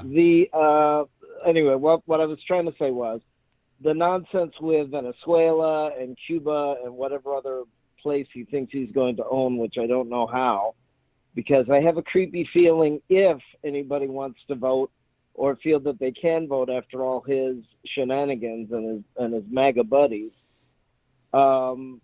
is there going to be any budget or anything left? Are we going to be able to get an accountant in and figure out? Because, of course, sadly, I talked to my mother, who is in her 70s now. She's been in America since 1966. Mm-hmm. But before then, she was in Cuba. And when I try to explain to her what they say on Twitch and what they say on the internet, and she goes, "But did they ever live here?" It's one thing if you visit for a week or something like that. If you do, of course, the communists are going to show you a good time. They're not going to show you what it actually is and looks like. You know what I mean? But now in the news, I've noticed because of all these news reports in the last, 5 months, now you don't have all these Twitch streamers going, "Oh, if we could only go to Cuba's communism, all our problems would be solved. There'd be no more bankruptcies." I said, what? I wanted to type in, what planet are you on? Because last time I checked, every country has somebody who has declared bankruptcy. So I don't know where you're going with this utopia stuff. that if we just go to Castro, which Castro was not a nice guy, Right. by most people's, I mean, I admit my family was against him. We wanted Che Guevara. But in any case, whether he died or not, he didn't get to be president anyway, whether he worked with Castro or not. However that, because there's 10,000 myths about this happened and he got shot or whatever, Because I want to deal with facts. I don't want to deal with legends because there's no way to verify it at all. Right. Well, I mean, to me, like, communism, works as communes. Like, you have in Israel, you have the kibbutzim, the people who live in a kibbutz, those are communes, but they operate within an economy that's, more of a economic, capitalistic type thing, whatever. Now, socialism, completely different thing. Like, I'd probably, be closer to democratic socialists at this point than the Democratic Party, but not communism in and of itself. There's plenty of flaws in communism, but there's lots of examples of like European socialist countries that are much better than and handle things much better than what we do, especially as it pertains to healthcare and other human rights. Well, but the issue is, unfortunately, it's very hard to explain to Western society people because it's a totally different world of how Cuba works. And unfortunately, Castro thought that he was sent by God to rule over Cuba forever. That's very different than China and Russia and other similar or slightly similar places. Again, though, I mean, even I'm starting to realize that America and England are very narrow. It's not just, can we have 20 political parties, of which I laugh and I say to people, you can't even remember the people that are in Congress now. There's no way you're going to have 20 political parties. Right. If you can't even remember who MTG is and who Bobert is and who Massey is, or you only know them because there's a nasty video about them or there's a video where they're confronting somebody. So that's reality TV show politics. It's not real politics. Like the old days when you had to watch, PBS all the time, or you had to watch what is it? The McLaughlin. Lehrer and the McLaughlin group, where you actually had to memorize names. You know? But anyway, it's funny because I never really, that's one thing I guess I didn't really know about. Castro said that him being sent by God, and well, now we have Trump, who all of his supporters think that he was sent by God, and then of course Donald Trump probably thinks that he is God at this point. I mean, it's so scary how The Boys is nailing MAGAism and Trumpism. If you've watched The Boys before, if you haven't, they have absolutely. It's very funny. Yeah, it's very funny. Yeah, no, but I said because the problem is then when you're on social media most of the day or all day, then everybody, Trump's taking control of everything. I said, okay, well, if he is, then how about instead of being a keyboard warrior, we go out into the real world and try to talk to people, right? Because as much fun as social media is, there's only a certain part of it that's real. And of course, if nobody has electricity or nobody has internet or nobody has computer, then there's no social media at all. You have to have electricity, computers and servers, and you have to have a keyboard. If you don't have any, or you can't get to the site, those four things. If you can't do that, you don't have any social media. And it's just gotten me annoyed because I've been rubbing it, Trump runs everything. Stop saying that, because then you will believe it. And when he finally goes or retires, I'm not using the actual word, but retires, then you'll be in such shock that you won't know what to do. You know what I mean? I mean, it's the same thing. Remember, what was it last year, Dan, when everybody was going, he's going to declare martial law. He hasn't declared martial law yet. You remember when everybody was doing that? Right. Yeah. So that's always been the case, for a while. Like now, I mean, if he would do that, my thought would be is that the time that he would try and do that would be if he ends up having the Republicans lose the House and even the Senate, maybe even the Senate, this upcoming fall, even with all of the shenanigans that they've been trying to do with that. I think that would be the first opportunity that I think he would have to do that. I don't think he was able to do that with the first term when he lost, simply because of the fact that he actually had people working for him who cared more about their country than they did for Trump. Even if they were shitty people, they still cared. They still actually took some of their oath seriously, if not all of it. Now, these days, you don't have anybody who's going to step in and question Trump and say, you know, look, you're wrong for doing this. They're just going to be like, yes, sir, yes, sir, yes, sir. So, Well, hopefully not. But again, let me let you go, Dan. I apologize for my long call. oh, no problem. But That's fine. But when people said, "Oh, he's going to declare martial law tomorrow," I said, "He's not. He's either golfing, mad tweeting, or sleeping. If you want to declare martial law, believe me, Castro could have, taught him a lot of how to do it.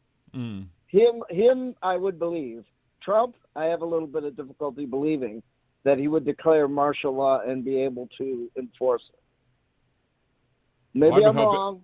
I've been hoping since the first term that we would at least have enough people in the military below the Hegseth branch at this point. But even the first term over was in Hegseth's position in the first. I don't remember that off the top of my head. But I was thinking that at some point that we might need the military to step in and be like, you know what, this is enough. You've gone too far. We need you to step away. Dementia Don. But at this point, we haven't gotten to that point yet. But I would hope that the people in the military would if it ever got to that the people in the military would actually be like, okay, our oath is to the country, not to this shitbag. So. Well, all right. I'm sorry. One last thing I'll say, Dan. I'll let you go. I apologize for no problem. Long. The thing that worries me isn't Trump. Trump is old and he's getting too tired. I'm worried about the Stephen Chung, the Stephen Miller, Steve Bannon, the young women that are helping him. And of course he's not posting all night. He doesn't have the energy to do that. Of course somebody's helping him. Right. That doesn't make any sense. Anyway, I'll let you go. All right, well, thank you so much, Alyosha. Again, thank you again for the bits. Appreciate your support all the time, and have a great rest of your night. Bye-bye.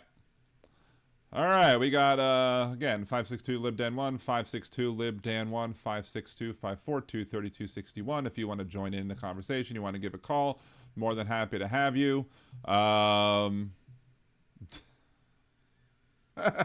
Edgewalker, good to see you. Have you been getting your politics from Liberal Dan Radio? Then you be eligible for conversation. Consumption of lazy optics and narrative slop can lead to severe verbal diarrhea and departure from reality down an emotionally unstable and cult-like adherence to your ideology you never really understood. Call now, 562-LibDan1, and demand your reparations today. That's funny. Because every conservative accusation is a confession. So, just take that, flip it, and there you have MAGA, right? Let's see. It's the Praetorian Guard running the show, yeah. What the one from Romulus or the ones from actual Rome? Like the ones from the Star Trek Praetorians or what? Let's see. Trump is posting those tweets all night. It's his aide. I don't know. I'm not quite sure. I mean, there are some times I think you can tell when it's Trump and when it's not Trump. Although, as you all know, because I've worked on my Trump imitation, I just got to get that's the whispery one. I got to work on the whispery one because sometimes he speaks in a whisper, and other times he speaks with a raspy voice, and a lot of times it's like this, and you got to do the hand thing. It is what it is, right? So. Orb Vroomer, Edgewalker's comments are over 12,000% nonsense. All nonsense all the time. Listen, Edgewalker. Talk from the right that's wrong. Yeah, Trump has already packed the court systems down for decades to come. Well, that's why what we should do is we should, again, be advocating for 15 seats on the Supreme Court instead of 9. And, if we have 15 seats instead of 9, and then we can negotiate backwards, and when we negotiate backwards, we go back to 13, which would then allow us to have a SCOTUS seat for every appeals court district, which is probably how it should have been to begin with. Anyway, so, hey, Big Hook, good to talk to you. How are you doing today? How was your weekend? Okay. I'm on a holiday today. Today is Victoria Day here in Canada, so... I guess you guys have your Memorial Day weekend next weekend, right? Next weekend, yes. Oh, so did you have a Molson? Sorry, bad Canadian accent. Yeah, no, it's well, I mean, we're still waiting for you guys to send out the SOS signal. I mean, at this point, you guys have sort of lost everything there within relative. I mean, Trump can't do anything competently. I mean, the trip to China, I mean, he basically sold out. Mm-hmm. And then, came back with literally nothing, with the same as like with the ballroom pledges. Yeah, I'll give you, I'll try to see if I can fish up a couple of $1 million to throw towards the ballroom, and then of course nobody follows up, right? Right. Or follows through, But I'm curious, do you think, if he messes with the election, what do you think will happen from there? Do you think that, because if it comes down to that, and this bullshit where, the racism is on steroids, as well as, less and less safe places for black people to exist and whatnot, that perhaps secession is possible, because at this point, and I mean, maybe that's his goal. Maybe his goal is to split the country completely up and then rule amongst the stupids who will follow him right into the grave. I mean, well, good luck to the red states, because the red takes are the net takers and the blue states are the net producers. I mean, the vast majority of the money comes from like New York, California. We got lots of money coming in from blue states and lots of money being sucked into the red states because, again, they are the actual moochers. But, I've been supportive of the idea since well before. I think during maybe it was during COVID when I first came up with the idea, where just give them a lot of the land in the middle of the country, the Dakotas, Idaho, Wyoming, Kansas, give them all that land up there. Let them install Trump as king for life. You could call it dumb fuckistan. You could do whatever it is that you want to do with that. And then during COVID, it was like, well, just let them build their wall. Let them all go over there. And then in 5-10 years, when they catch and spread some disease that kills them all off, then you end up, being able to take it back, and they've solved the problem for us. But, that's never going to happen because, Well, that's the thing. I mean, I don't know whether it's a true quote or not, but they said, Einstein said, genius has its limits. Unfortunately, stupidity doesn't. I have heard that one attributed to Einstein. I thought you were going to go with the other one of insanity is doing the same thing over and over again and expecting a different result. I usually cite Einstein for that one too, so. Yeah, well, that's just it. There's just not really...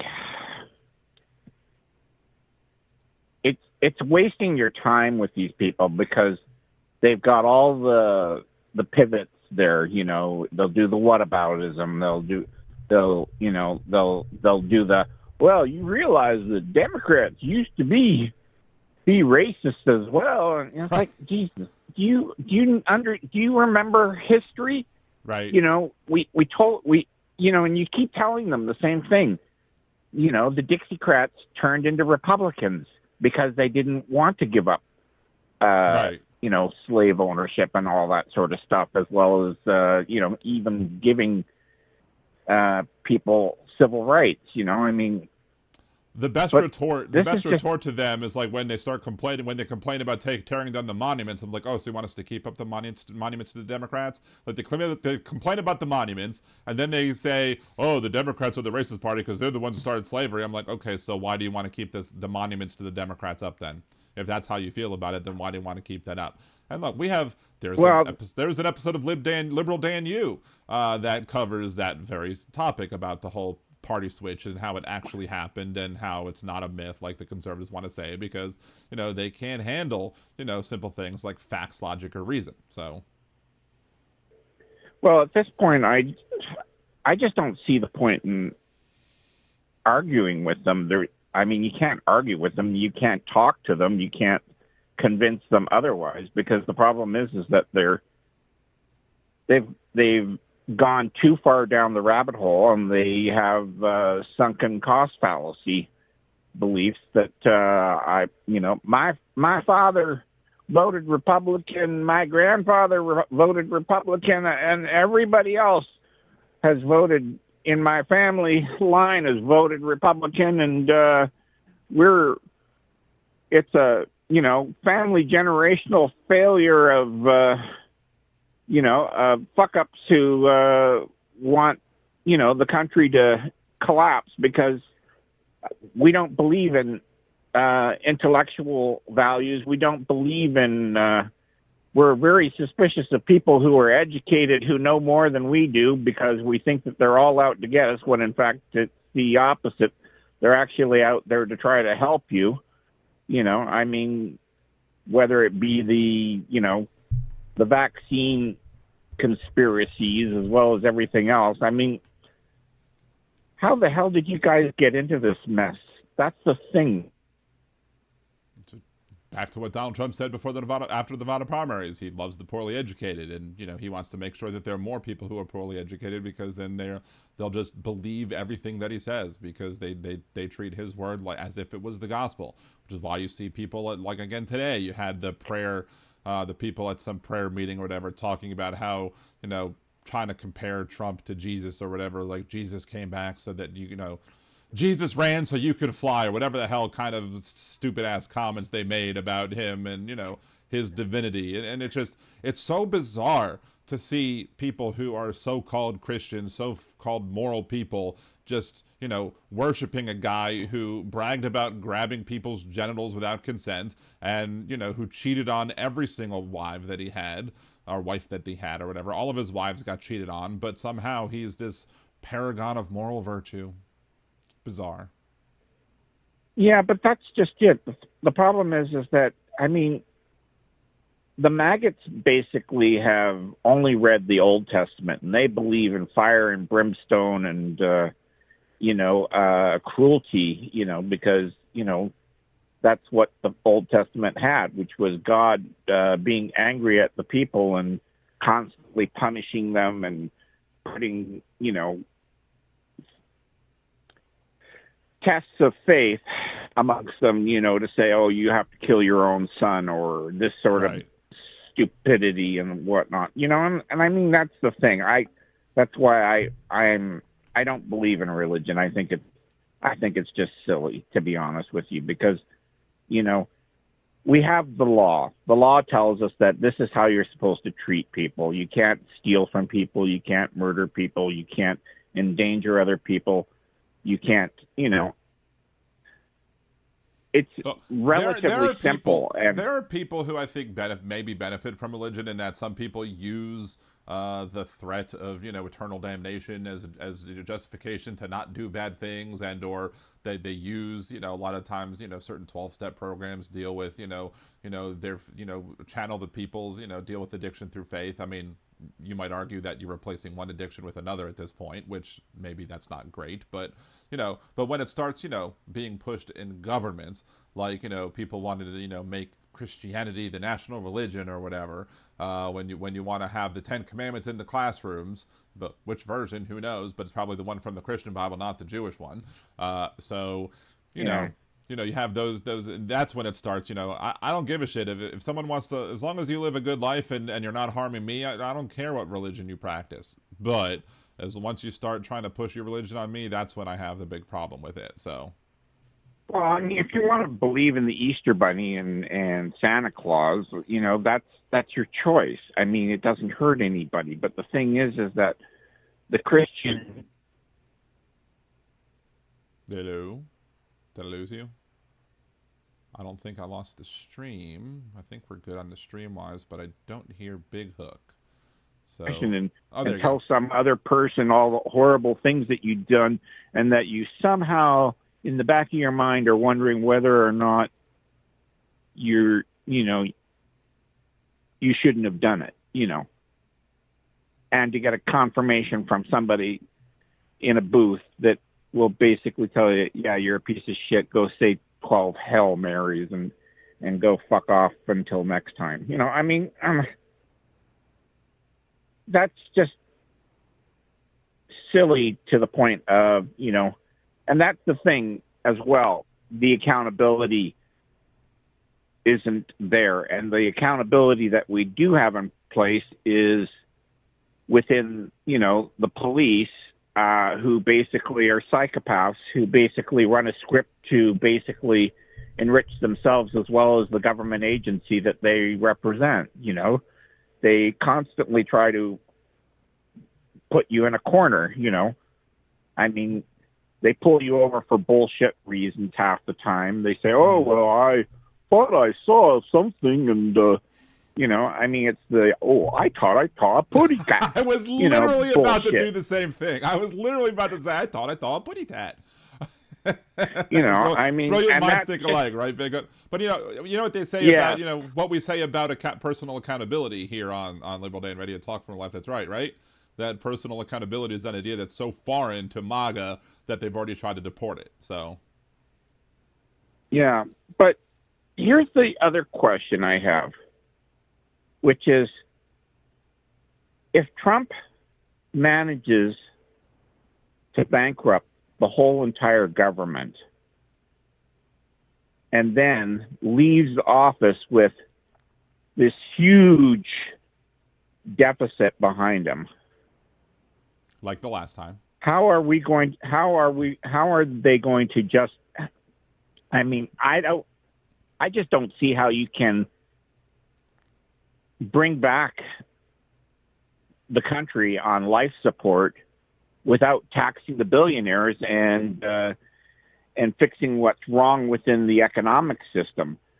And then on top of that, the other problem is that in order to get us back to, you know, a framework which can start to take the country out of the 6-foot grave that we've dug for ourselves, right. You know, you're going to have to hire back every single one of the government workers, and they deserve back pay for putting up with this bullshit as well.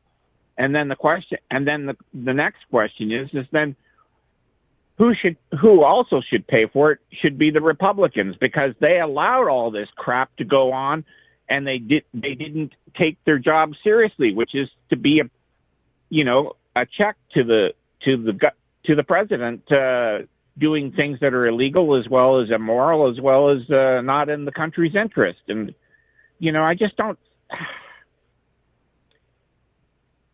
It's depressing as well as mind-numbing on my part, because I look at this stuff and I think, how could things possibly get worse? And every day things get worse. And I'm wondering where rock bottom is, and I'm afraid to even speculate where rock bottom is, you know? And I mean, at this point, Canada is holding up the international mantle of sanity right now, because Carney is the one that's making deals with NATO as well as everyone else to make sure that, you know, if Trump decides to leave the rest of the world and go into this isolationist, paranoia, schizophrenic dictatorship, that, you know, the rest of the world will say, yeah, okay, that's fine. We will hold the line. We will protect each other. We will come to each other's aid. We will do deals without it. And I mean, that's just it. That's the thing as well. You know, Trump is destroying every single international negotiation that's been settled or whatever. I mean, he says, oh, it's not fair. They ripped us off. And it's like, you signed the fucking agreement.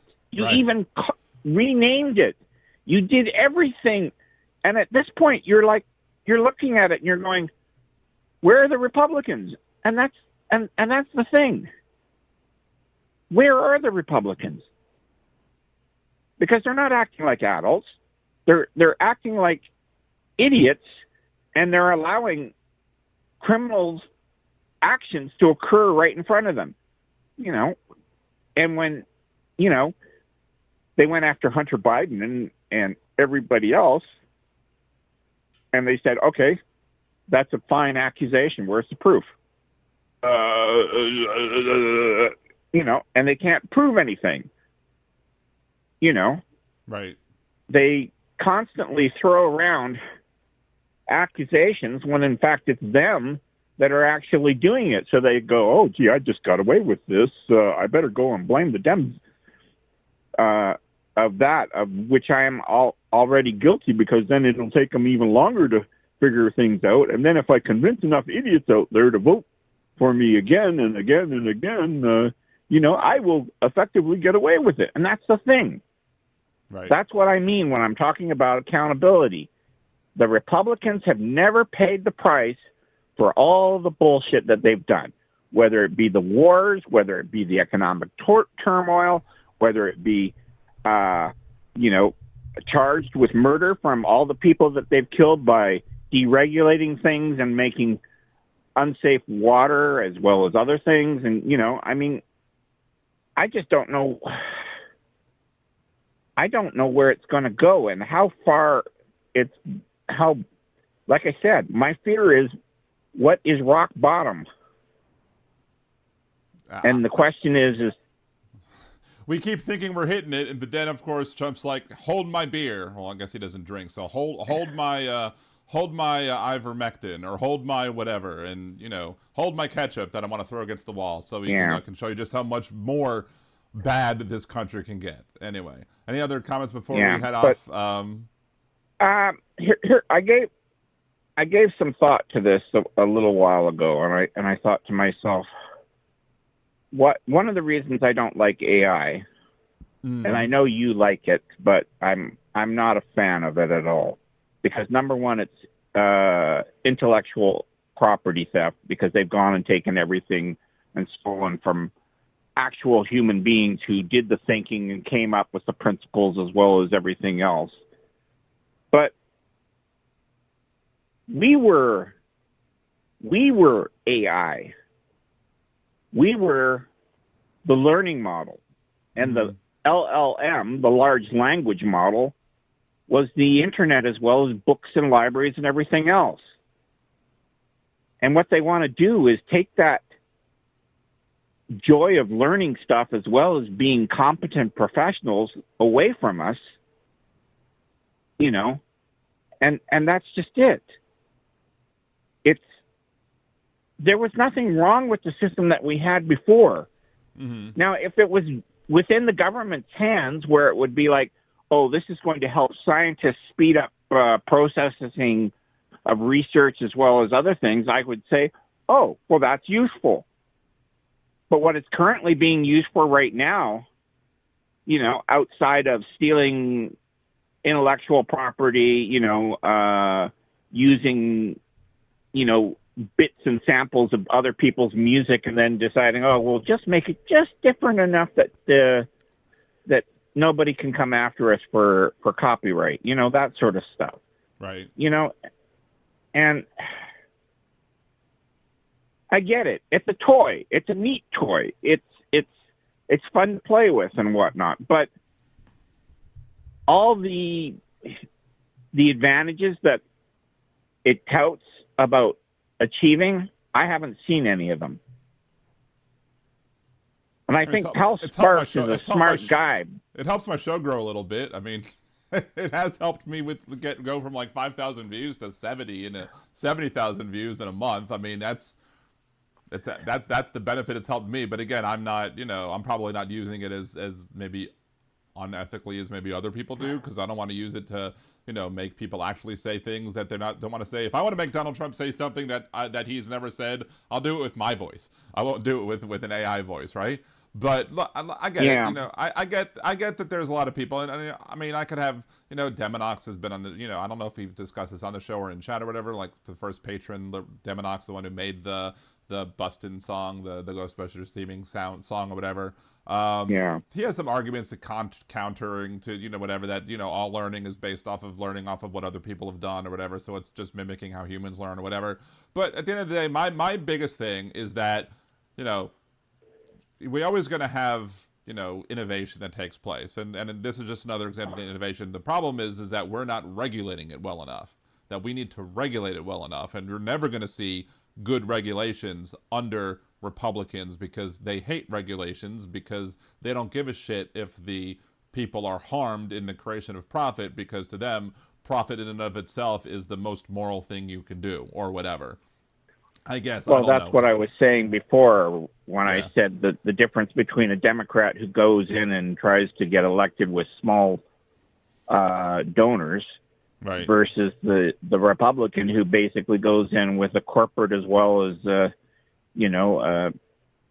criminal agenda based upon oligarchs as well as other wealthy people who don't want to pay taxes. And I mean, you look at Mamdani, he did what they said couldn't be done. Oh, he managed to take a $12 billion deficit and he turned it around.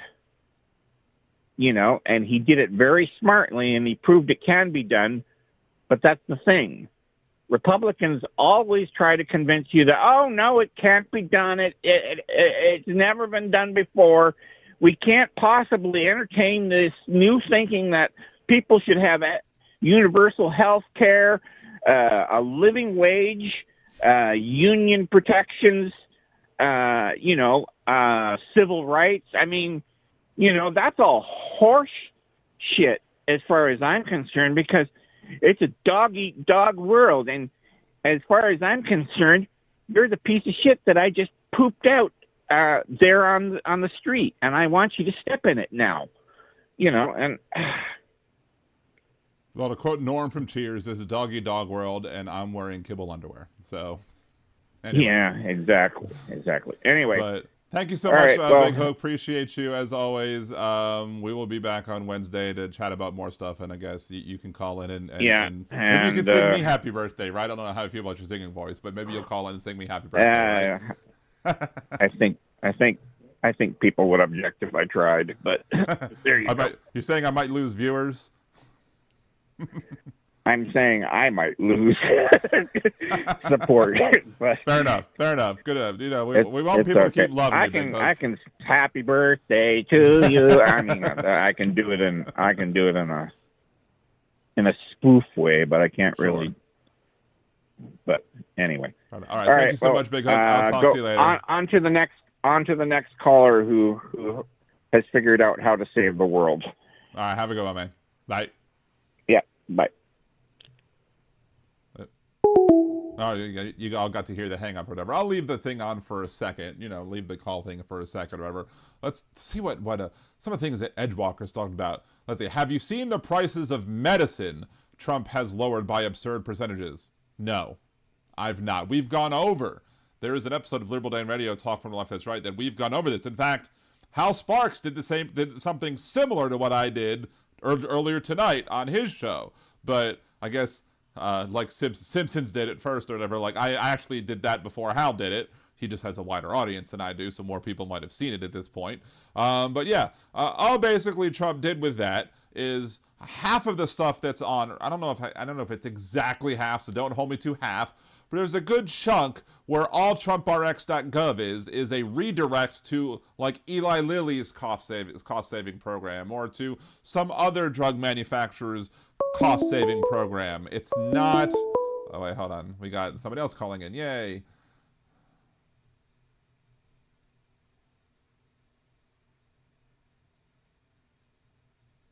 All right. Well, we have a call. They didn't say who it was, but who are you? Who's calling? This is Jennifer. Hey, Jennifer. I haven't memorized your phone number yet. Appreciate you for calling in. How are you doing today? How was your weekend? How dare you? No, I'm just I kidding. know I'm a terrible person. I would say what you should do for me, but maybe that should be a Liberal Dan After Dark comment. Anyway, Anyway. Yeah, we're waiting on that show. Okay, yeah. June. It's going to be the first Wednesday in June, so we're I've been aiming for meaning that. to call in since I got my job because I wanted to announce that I got my job because you remember you like sent me out a it turns out it's kind of a shit show. But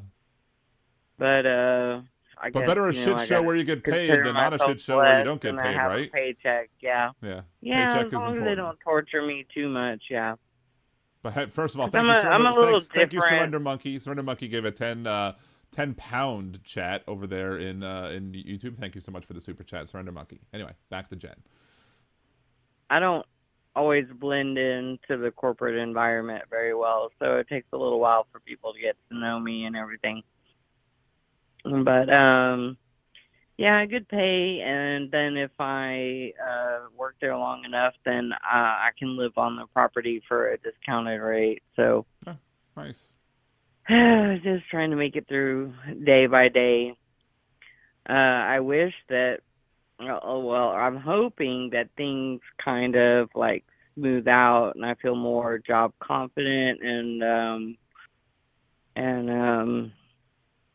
get moved into a place because like I don't know, I've probably told you before, there's this guy that already has a show like called on YouTube called, I think they're called the Conspiracy Files or whatever, but he does a concentration on like the Epstein files and different things like that almost all the time. And Sure. I was thinking that that's what I wanted to do, is like start a show where it's like, I don't care if we go to war with Greenland. What we're talking about today is the Epstein files. Every Right. single fucking day, excuse me, we're talking about the Epstein files like every day. But you know, I got to get the equipment and all that kind of stuff, you know, and I'm trying to figure out, or I'll need to figure out, because what I want to do is have a countdown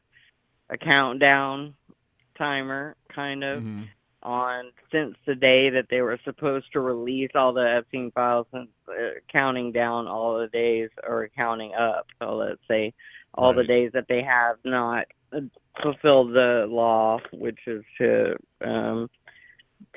you know, show all of the songs. I mean, not songs. All of the. I was thinking about Redactus. I was thinking about Hal's Redactus song, but yeah. Anyway, so I just said I was gonna call in the other day, and so I thought I'd call in and let you know that I am currently employed. However, you know, not always happily so, but hopefully it'll work out. Right. Yeah. It is what it is. How's Kathy? She's doing all right. We you know, we still haven't found physical therapy or occupational therapy yet. I still haven't had a response yet from United Healthcare as to whether or not they're going to allow her to do continuation of care at the place that's currently considered out of network. So that's still a pain in the ass. United Healthcare still sucks. You know. But, that's what I got with my company. I thought it was going to start the 30 days, but then it said the first day of the month following the first 30 days. So I was like, oh, okay, so that's not till June 1st, but that I almost got happened United, to me. That's almost happened to me. I thought I would start in March 1st or whatever, and then when I was talking to like, my HR person at the new job, they were like, oh no, it's going to be April 1st, so you have a month. I was like, oh, well, I would have said I would start a week earlier if I knew that was the case. And then they actually moved my employment date back a week early just to make sure that I could start my benefits March 1st. So my job is wonderful. It's just they have crappy health insurance because I guess United Healthcare is more cheap than Blue And I mean, Cross. per check, it is so expensive. Mm-hmm. I mean, I didn't even go whole hog, and I'm like, and I'm going to get a pet, so I got pet insurance. But, I mean, I did not go overboard. And it's like $175 a check. It's ridiculous.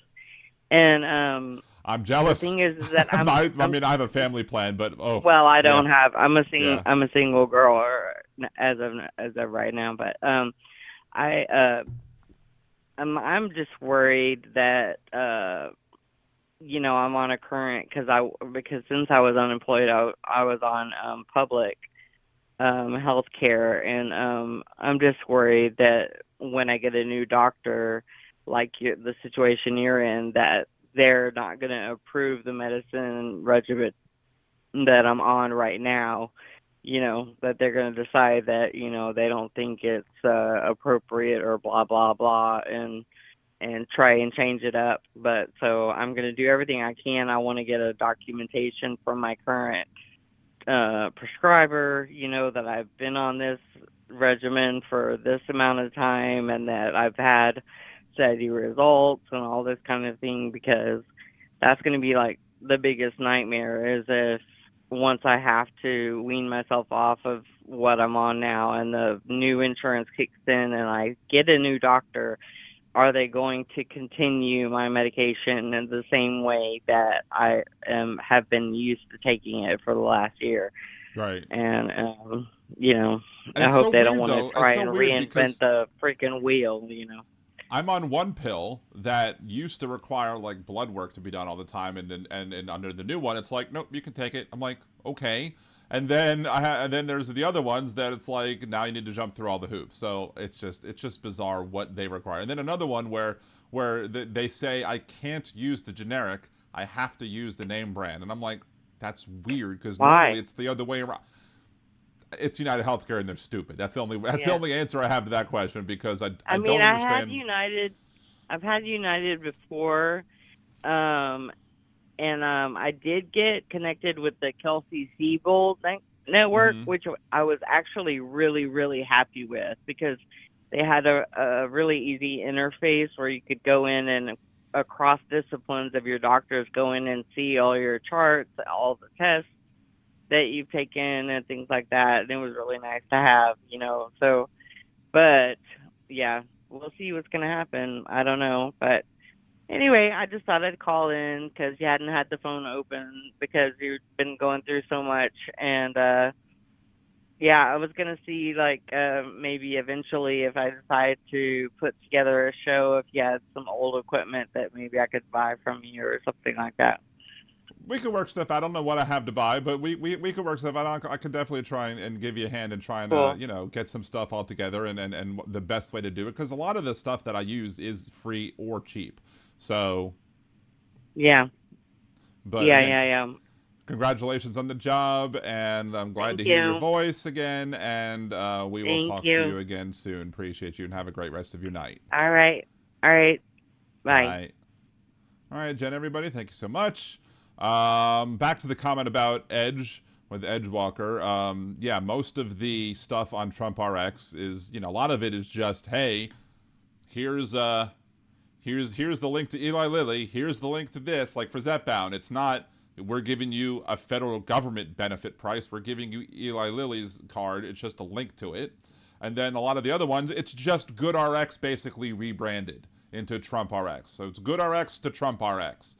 I mean, I don't know if it's specifically a rebranding of GoodRx just to put his name on it or whatever, or if it's just something similar, but you can get the same thing just by getting GoodRx. Nothing literally on that website that I've been able to find is a better deal than things you can get outside of there. And if you have government insurance, you can't even use it anyway. So if you have government insurance and it doesn't cover the medicine, guess what? Can't use it.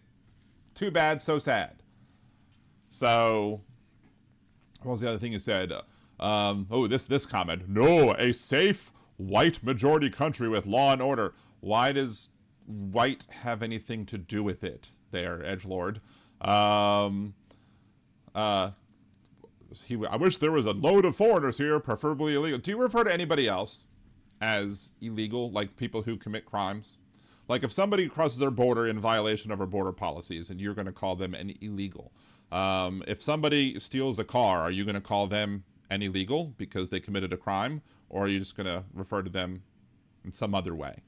If somebody gets 34 felonies, are you going to refer to him as an illegal president? Or are you going to actually refer to him in a different way? Because it's just really stupid to refer to them as, quote, illegals, when half the people that you're probably talking about as that you're labeling illegals are people who are here seeking asylum, and as such, it is legal to come here and seek asylum. So that's not illegal at all to do.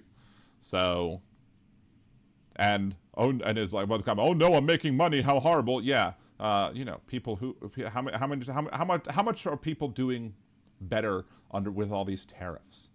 No, we had to pay exorbitant prices for the higher prices for the goods, and then now all that did is get shunted back to the businesses, and they're not giving us refunds of our tariffs that we paid, right? So, you know, the amount of money that we're spending on increased gasoline prices, increased oil prices, increased prices on other things, on goods and services because of tariffs. You know, such a great time to be in America right now. If you're invested in the stock market, you know, and you're part of the wealthy class, and you have lots and lots of investments in the stock market, then maybe you are enjoying, you know, maybe all of your losses from tariffs and high oil prices is offset by all of your stock market gains. But otherwise, you know, there are a lot of people who are suffering under this economy, and it's all because of Trump's fault, all because of Trump's decisions. Edgewalker, I don't know about that, Dan. You don't know about what? Don't know much about history. Don't know much biology. Don't know much about the science book. Don't know much about the French I took. But I do know. Anyway, so I'm not going to say I love you, Edgewalker. You might be offended by that, I guess. I don't know. Let's see. The data centers are so they sell you packages of monthly AI services so we can all make and store slop. Yeah, but I guess I do pay some money for that, because I pay some money for not for the slop images, but I do pay money for the services to be able to chop up my show up, and also, I guess, to make the videos, but whatever. But I don't pay for ChatGPT.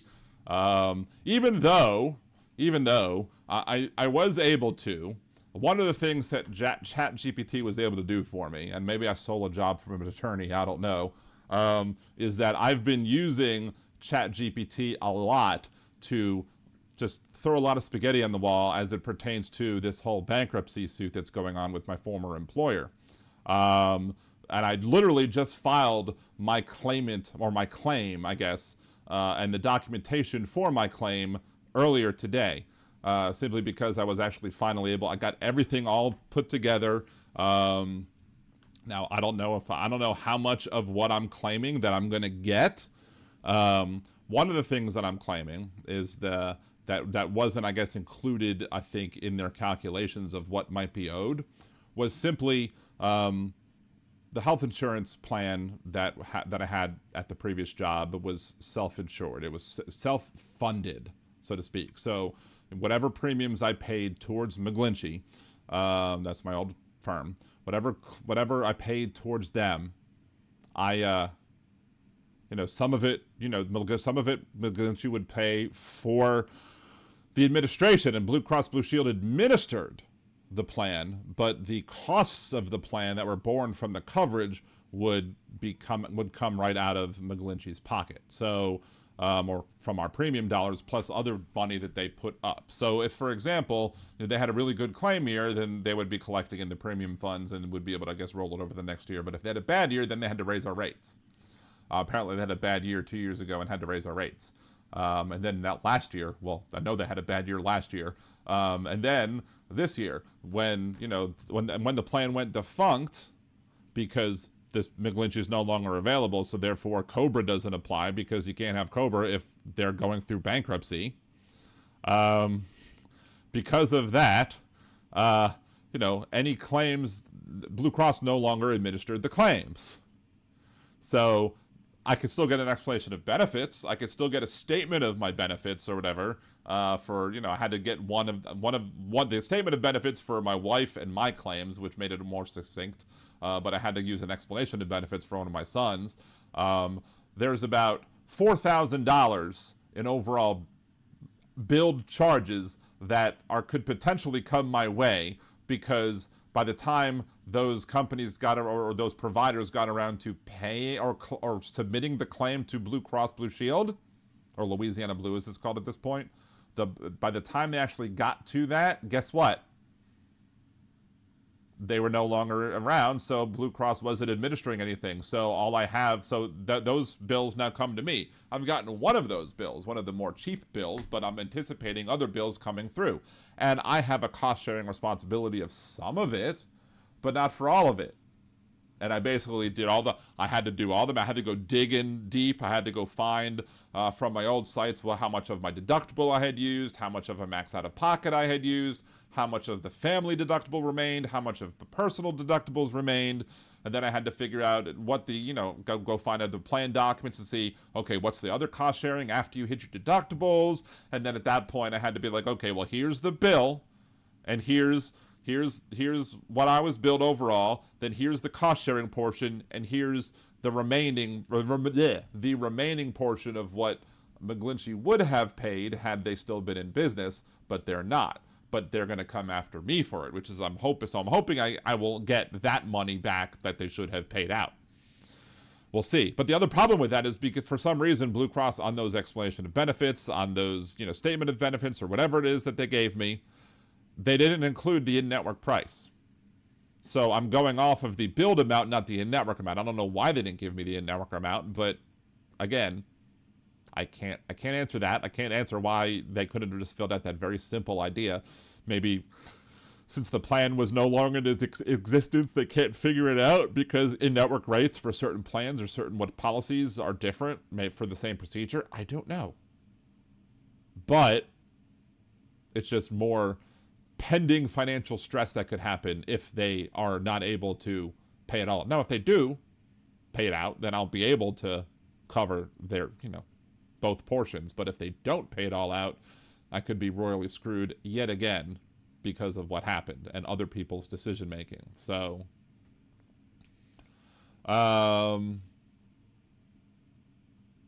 see, Chad goes, the best way, Dan, is to create your own GPT by uploading documents and giving it specific instructions. I have several created from stock market analysis to calculating personal. I guess I just have to get to that point, but I'm not there yet because I have so much other shit that I'm trying to deal with. So, let's see. See, Edgewalker asks Alyosha, do you recognize that is what has been done to Trump in terms of lawfare? Oh, lawfare! Oh no, lawfare! What's lawfare, Edgewalker? What's lawfare? What do you consider lawfare? If Donald Trump commits a crime and he was a former president and then he's running for president again, should you not be able to go after him for that crime? I mean, he literally signed into law a bill that made the mishandling of classified documents a felony up from a misdemeanor. He signed that into law and then violated that law by storing the documents at Mar-a-Lago and then lied about it. Look, Biden also had some documents and so did Pence. Had some documents, but when Pence was asked for the documents, Pence returned them. When Biden was asked for the documents, Biden returned them. When Trump was asked for the documents, he didn't return all of them. He returned some of them to the grand jury and then lied, had his attorneys lie for him and say, yes, it's all given back, and they weren't given back. Oh no, they went through Melania's drawers, they went through her underwear drawers, and only I can do that. Only I get to see Melania's underwear. Nobody else gets to see it. It's mine because women are property to me because I'm Donald Trump and I'm a terrible human being. But 250 and Biden returned them before it was asked. Fair enough. Point is that Trump did it, and Trump violated the same law that he signed into effect. How dumb do you have to be to violate a law that you yourself signed? And the reason he signed it is because you had the crooked Hillary, she's so crooked, all of her emails on her server, she mishandled these documents. We need to make sure that we can go after those people and make sure that they, handle our documents give them proper respect, yada, yada, yada. But then he violates the same rule. So, the idea that you can run for office and that should shield you from prosecution is stupid. It is a stupid idea that has been posited by Trump. And some people are latching onto it. Oh, it's lawfare. They're committing crimes against me by using the government to go after me for crimes that I did. So, lawfare is prosecuting fake charges. What fake charges? Which of the charges do you believe are fake, Edgewalker? That should be funny. It's funny how the universe somehow always goes back and Democrats get exposed for exactly what they were accusing others of doing. Now, flip that and reverse it, as Willy Wonka might say, and, actually, because that's what's happening with Republicans. Every Republican accusation is a confession. Trump claimed that Hillary was crooked with the documents. He mishandled the documents. Right?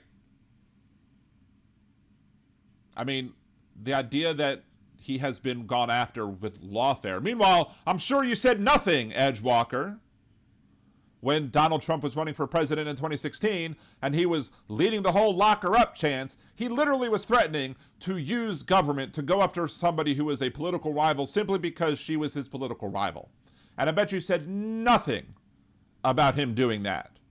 But when he actually is charged with actual crimes that he actually committed, and the only reason he got away with the stupid stuff from the documents in Mar-a-Lago is because he got fucking lucky and pulled, an inside straight and got, the same Judge Cannon for both the pre-hearing phase and for the regular phase of the trial. He got the most incompetent of the three judges that could have been assigned to the case. Now, some people say it's random. It's 1 out of 9 is not that crazy of odds, but still, the fact that he got his appointed judge to go over those cases. Now, again, part of that's on Garland. Part of that absolutely belongs on Garland, because Garland should have brought the case in D.C., or Garland should have brought the case in fucking Bedminster in New Jersey, or New York, or whatever that would have been, whatever the prosecution for that area, or the prosecutor for that area would have been in, because, he was on actual audio admitting to showing people classified documents. And he even said that he could have declassified these as president, but did not. So then, tell me, what was manufactured there?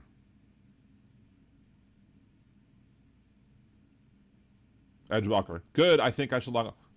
All criminals, potentially. If you're a political criminal, you absolutely should be locked up. But what crimes do you think Clinton did? What crimes do you think Pelosi did? All that other stuff. Let's see. See, remember, Dan, when he gave back some of the papers that he demanded that the government return them to him, saying they were his? Exactly. And as Alyosha goes, no offense, but Biden song? Yeah, exactly. Can you imagine if Joe Biden gave documents, classified documents to back to the federal government that said that they belong to him?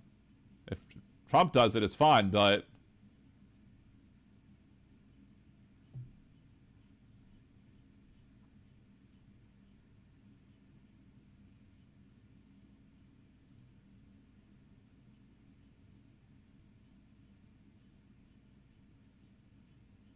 anyway, so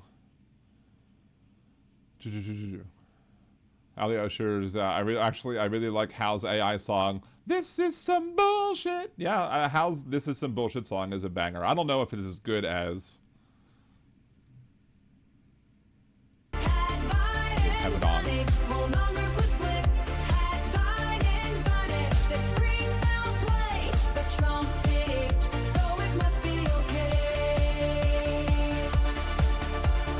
Yeah, I know, Chad. As soon as I realized that I let the song down, that's when everybody starts going, "Sound no volume, sound no volume." It's funny. Yes, there it is. Exactly. Hey, Fansan, good to see you. Biden can be pardoned, in my opinion. He was not all there. Well, what about Dementia Don? I mean, I guess you would say that Dementia Don, well, he'll probably try and leave office pardoning himself, testing that legal theory. And I'm sure this activist conservative Supreme Court would at least vote 5-4, if not 6-3, that he absolutely can do that. Because even if you don't think that a president should be able to pardon themselves, I'm sure this Supreme Court would absolutely say that he can. So, anyway. Let's see, or rumor. For what crime did Biden commit? He committed all of them. All the crimes. Biden committed all of them because, he's such a criminal. He's so corrupt. The corrupt Biden. He's horrible. Sleepy Joe is so corrupt. He's sleeping, but he's committing crimes, but he's asleep. It's crazy.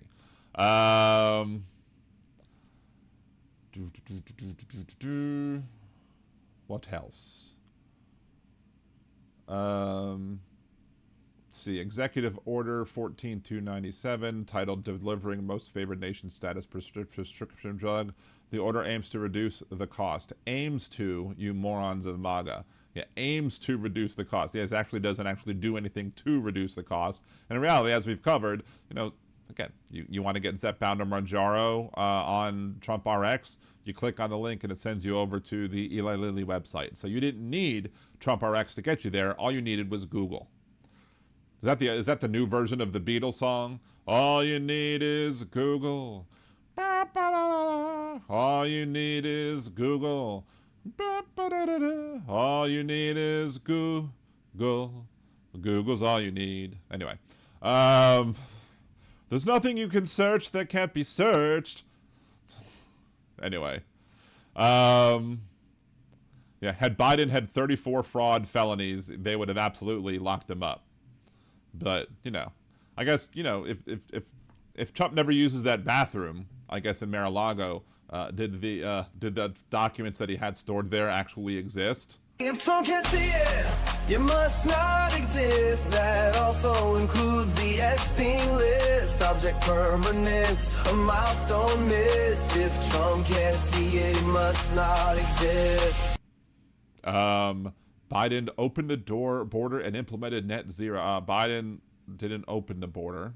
No, Biden actually wanted to hire more judges to be able to adjudicate the asylum claims, and Donald Trump said, no, don't do that, because Trump wanted to be able to use the issue to win.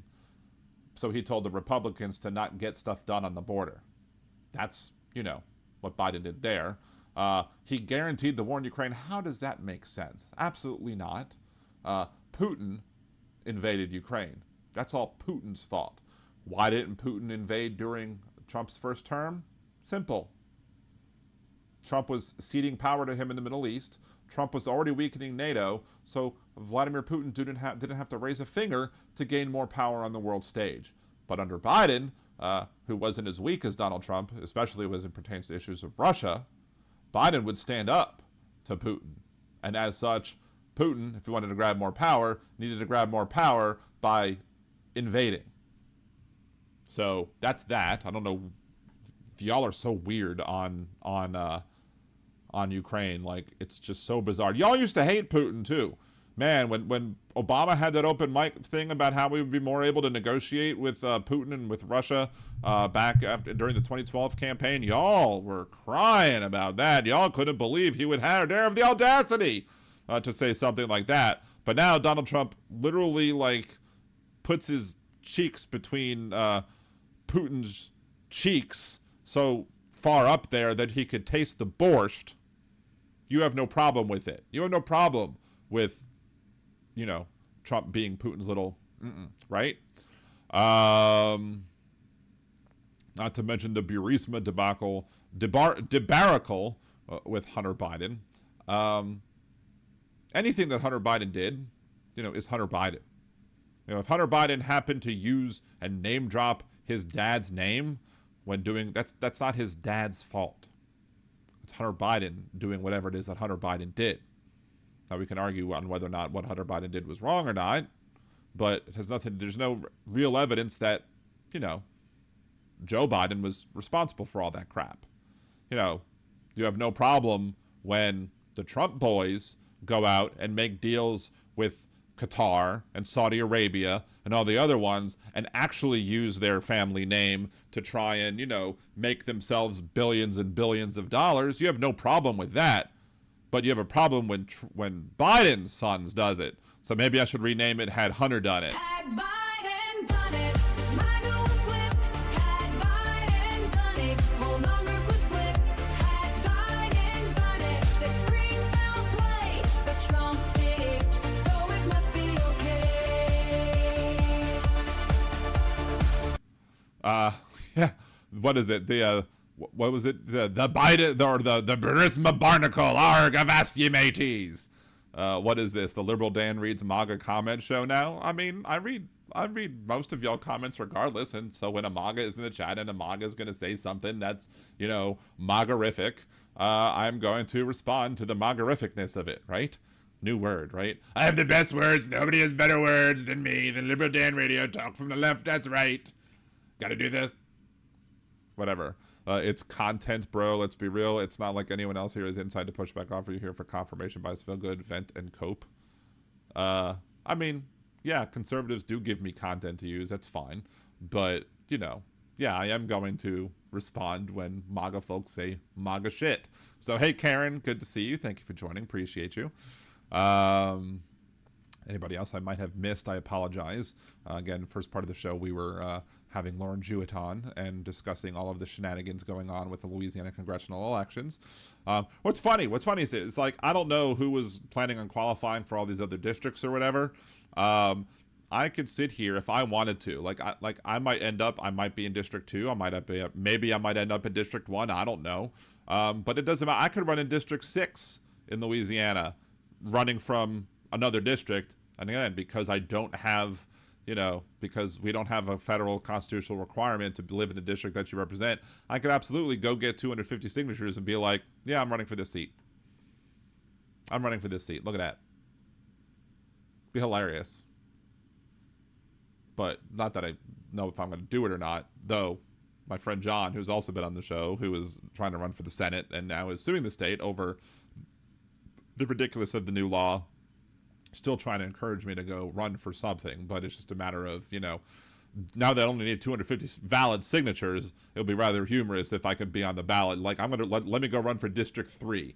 Let me go challenge Clay Higgins and for his seat. And like, he doesn't live here, so Constitution says you don't have to. So if the Constitution says you don't have to, why do you hate the Constitution? If the people in your district think that I would be a better person for your district than you, then by all means, let's do it. Let's try it out.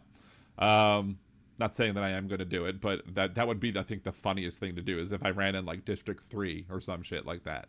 So, Josh, we need more trolls in the YouTube chat. Hey, Edge, go over to YouTube for a second and subscribe to the channel if you've not already done so over there, right? Good to see you. I think I've seen you a lot, Bethany, but I don't think I said hello, Bethany. So, hello, Bethany. Thank you. Eben Eric's, good to see you too. Appreciate you for joining. Thank you. Let's see.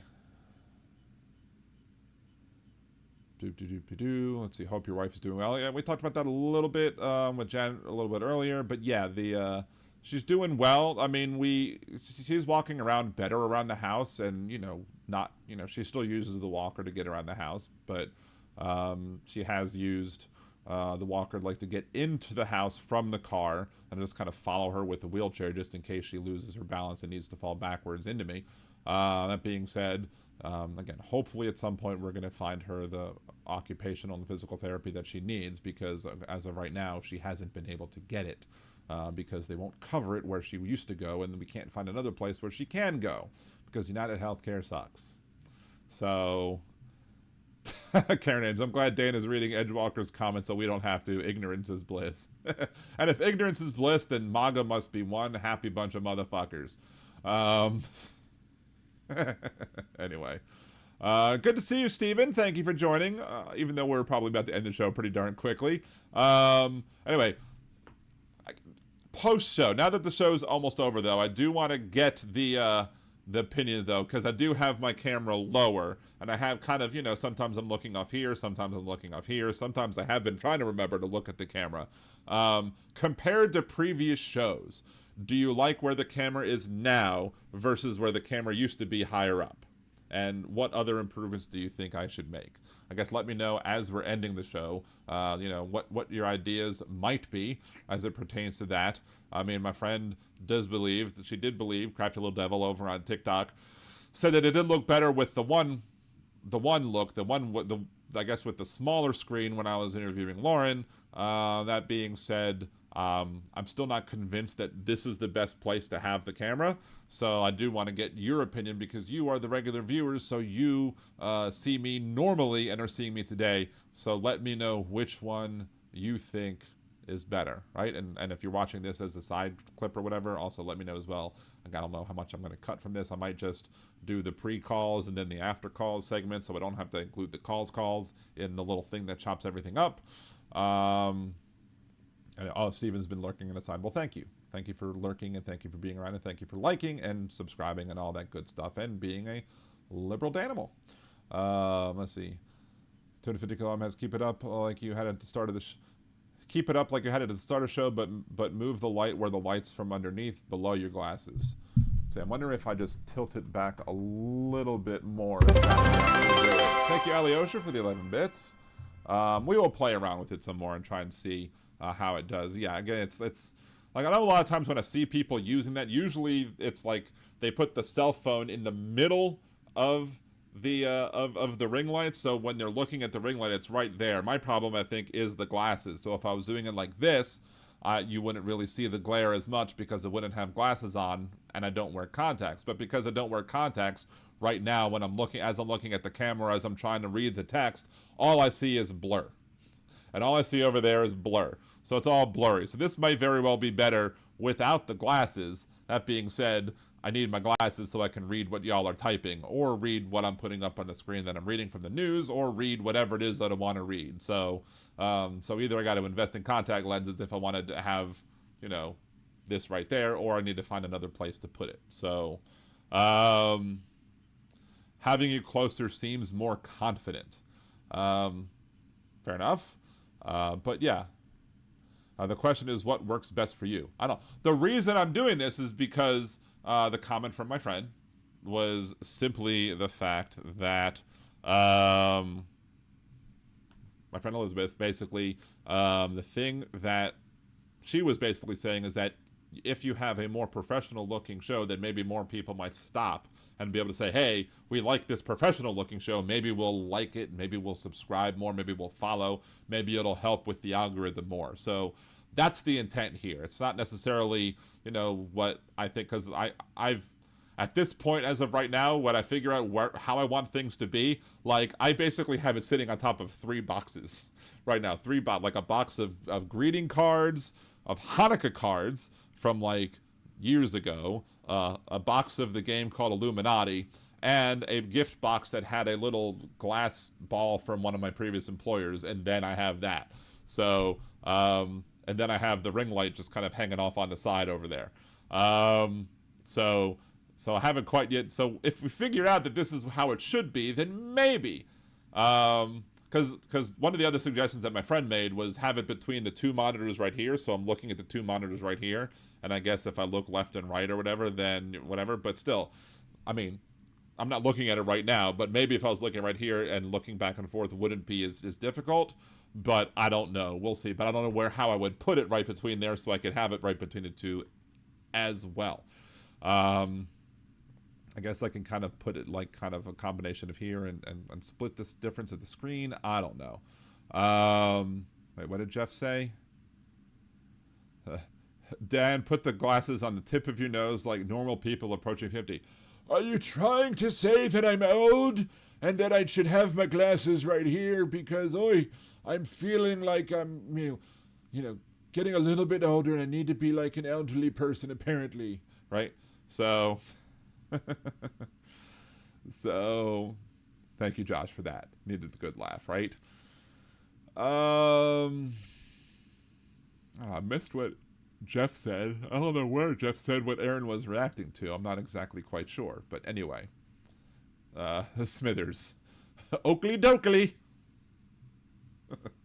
Anyway, so let's go ahead. And we are going to, I think, end this episode of Liberal Dan Radio. Talk from the left, that's right. We will be back here Wednesday on my birthday. Whatever y'all want to do to make my birthday super duper special, I would appreciate it. It is the big 5-0. Don't know what it is you want to do, whatever. Like 50 videos, share 50 videos, comment on 50 videos, or, you know, maybe try and get 50 super chats. I don't know. Who knows? But maybe I'll set the goal for 50 super chats, just to see if I can make it rain here on my birthday, right? Let's see. I like it this way. Didn't like the small squares during the interview. The problem is I have to get the 2 there as well, and I kind of have a template that I've already have set up where I kind of put them there. So that's, you know, it's kind of how I'm doing it. I don't. Maybe I can make it bigger. I don't know, but problem is that usually when I guess I could have changed the width of her image or whatever. But I don't know. We'll see. Karen, you are still a young man. USA 250, Dan 50, Dan loses. Boo-hoo. Anyway, so Hank, thank you, early birthday. Thank you so much. Well, I'll be here Wednesday, so there you go. Thursday's show may start late. I'm just going to put it out there right now, just as a reminder. we may start late on Thursday. Why? Because The Mandalorian and Grogu is coming out. I don't want to get spoiled on it, so we may very well go try and see the movie immediately as soon as I can, and then come back home and do the show afterwards. So it's very well possible that if you watch Liberal Dan Radio on Thursday, that it will be a later start time than 8 p.m. Central on Thursday. But Wednesday will be same bat time, same bat channel. So just to let y'all know. Give ice cream cone in a bottle for being a baby. Anyway, thank y'all so much. Appreciate y'all. Y'all make this worthwhile. I may complain. I may bitch and moan about the fact that I seem to be shadow banned and that I'm having a difficulty growing and, you know, seeing the numbers that other people are seeing. But you know, at the end of the day, the fact that y'all come here, you know, as much as you can, some of y'all every single time, it means the world to me. I thank you so much for that. Without you, I wouldn't be here. So thank y'all very much. Appreciate y'all and have a great rest of your night. Peace.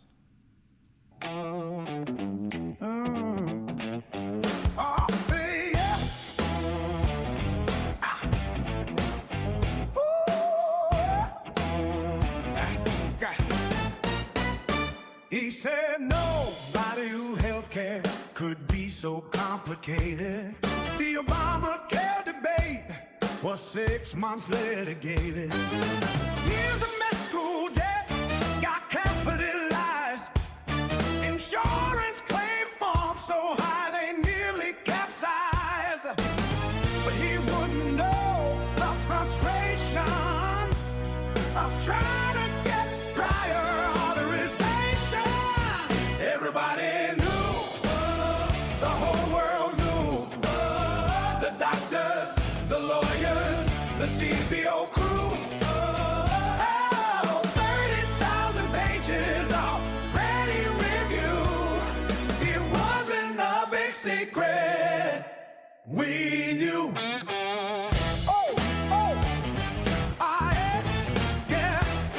He said people don't realize Obama deported, but the porter-in-chief is what La Raza retorted. Obama went after the violent folks and felons, drug the dishwashers and people picking melons. But Obama's argument shows that he's not very bright. If Obama made some wrongs, two wrongs don't make a right. Everybody knew, the whole world knew. Univision, AP, the fact check crew. Oh, acting all surprised that the sky is blue. It wasn't no secret. We knew. He asked who knew a virus could be so contagious. Virologists blinked at someone so outrageous. He was surprised at how many countries existed. No wonder when the virus spread, he the one who missed it. Spread them out, slit red in every deadly hue. World Health Memo said we already knew. Everybody knew. Oh, the whole world knew. Oh, the lab coats, the leaders, and we were with the flu. Oh, the nations of the world, more than 192. It wasn't a big secret. We knew. You unveiled oxygen like contraband air. Like 6 there. You sat down, claiming to discover chairs. War called money was its big surprise. Iraq has oil. Can you believe your eyes? He said, we are divided. A surprise to no one thinking. And he was most surprised. A Republican was Lincoln. Everybody knew. The whole world knew. The Christians, the Muslims, atheists, and the Jews. Like being shot, they have animals at the zoo. It wasn't a big secret. We knew. Everybody knew.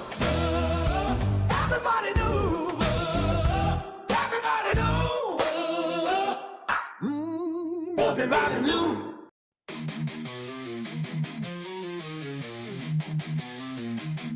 They wrote it in the laws, ink still bleeds, treating women like soil, just planting seeds. She's gone, brain dead, not even awake, but the state's got a claim, gonna plant its stake. Say it's God's will, say it's life they protect, but they ain't the ones feeling pain or neglect. From Texas to Georgia, they set the trap, rights rolled back while they smile and clap.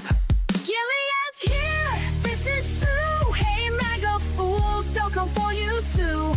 So I'm gonna jet, see you later. I'm not gonna be a baby incubator.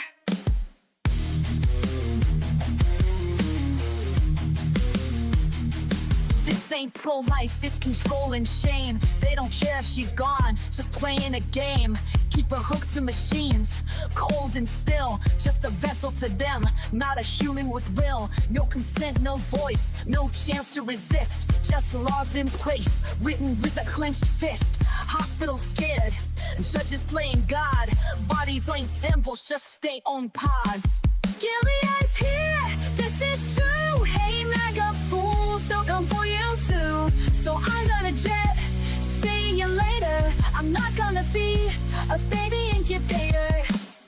Bands in the dark, they don't care who it kills. Stacking courts while they strip out all of your wills. But we'll fight back, march loud, burn bright, cause this is the end, it's the start of the fight. Gilead's here, ain't no grace, and those leopards are coming to eat your face. So I'm gonna jet, see you later.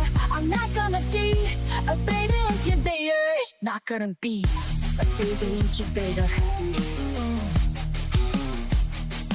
Not gonna be a baby incubator.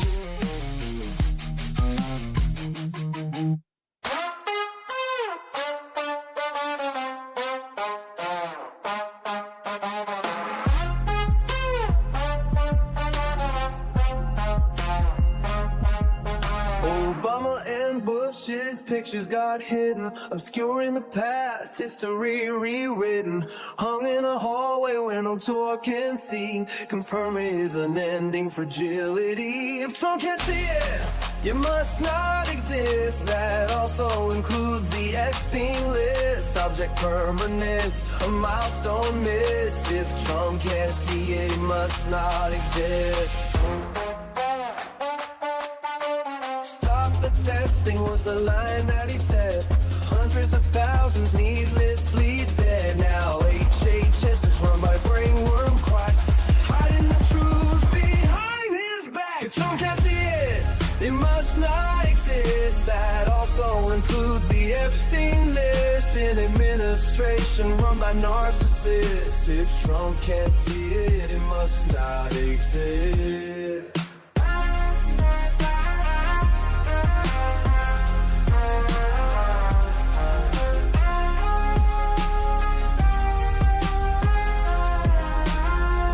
Of documents stacked floor to the wall, top secret folders in a bathroom stall. Charges were pressed, but the case was dropped. A corrupt judicial system he can co-opt. If Trump can't see it, it must not exist. That also includes the Epstein list. He'll swear it's fake news, a liberal twist. If Trump can't see it, it must not exist.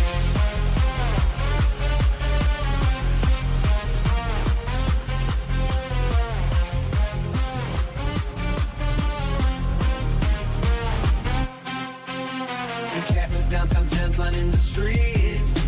Invisible people that power won't need. Hide them away so the cameras can't find it. Proof of a system that's cold and unkind. A chaotic secret, an NDA sign, an illegal bribe. Michael Cohen fine. Trump got fined too over his gag order, but she didn't gag cause he was much shorter. If you can't see it, it must not exist. That also includes the Epstein list. We can't let him win, we must resist. If Trump can't see it, it must not exist.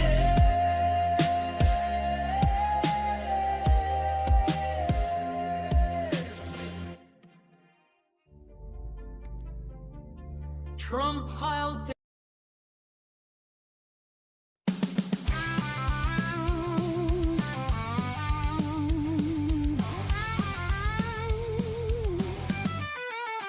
creative director at WGSO, had a little something he thought you should know. When Dan picked on his bits, Steve got real gruff. So Steve called Dan a flake, called him liberal dandruff. Steve thinks that his lines are really clever, but when do people ever like him? Never. Liberal Dan's got better lyrics, this is true. Listen and you'll feel like I do. Liberal Dan, his show is great. Liberal Dan, he goes live at 8. Liberal Dan radio, it's the best, cause Liberal Dan's head and shoulders above the rest. Steve's about to find out his mistake. In this feud, Dan's Kendrick, Steve is Drake. Dan might not be the world's best singer, but he's got more talent in his little finger. Steve thinks that his lines are really clever, but when do people ever like him? Never. Liberal Dan's got better lyrics, this is true. Listen and you'll feel like I do. Liberal Dan, his show is great. Liberal Dan, he goes live at 8. Liberal Dan radio, it's the best, cause Liberal Dan's head and shoulders above the rest.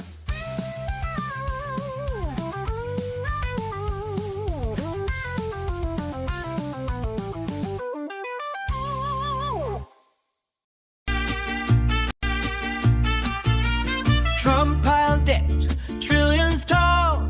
Promised Mexico would fund our wall. Praised dictators if they're strong. Had Joe done it, they say he's wrong. Had Biden done it, MAGA would flip. Had Biden done it, poll numbers would slip. Had Biden done it, they scream foul play. But Trump did it, so it must be okay. Crisis, storms and more. Called soldiers losers who died in war. Hired his kids to run DC. If it was Hunter, they'd scream treachery. Had Biden done it, MAGA would flip. Had Biden done it, poll numbers would slip. Had Biden done it, Fox News would say LA. But Trump did it, so it must be okay. Love Kim Jong-un, he wrote love letters. Said take the guns first, lose those rights forever. Signed huge spending bills with glee. Had Joe done that, it'd be tyranny. Had Biden done it, MAGA would flip. Had Biden done it, poll numbers would slip. Had Biden done it, They scream not today. but Trump did it, so it must be okay. Kept secret files, countless untold. Said Putin's word was good as gold. Invited the Taliban to come to U.S. soil. If Joe had done that, they'd all recoil. They all soil. Had Biden done it, MAGA would flip. Had Biden done it, poll numbers would slip. Had Biden done it, They want him to pay. but Trump did it, so it must be okay. Double standards loud and clear. Rules for Trump, but not for peers. What they call treason if Joe's the name is patriotism when Donald's to blame. Had Biden done it, MAGA would flip. had Biden done it, Poll numbers would slip. had Biden done it, They shout no way. But Trump did it, so it must be okay.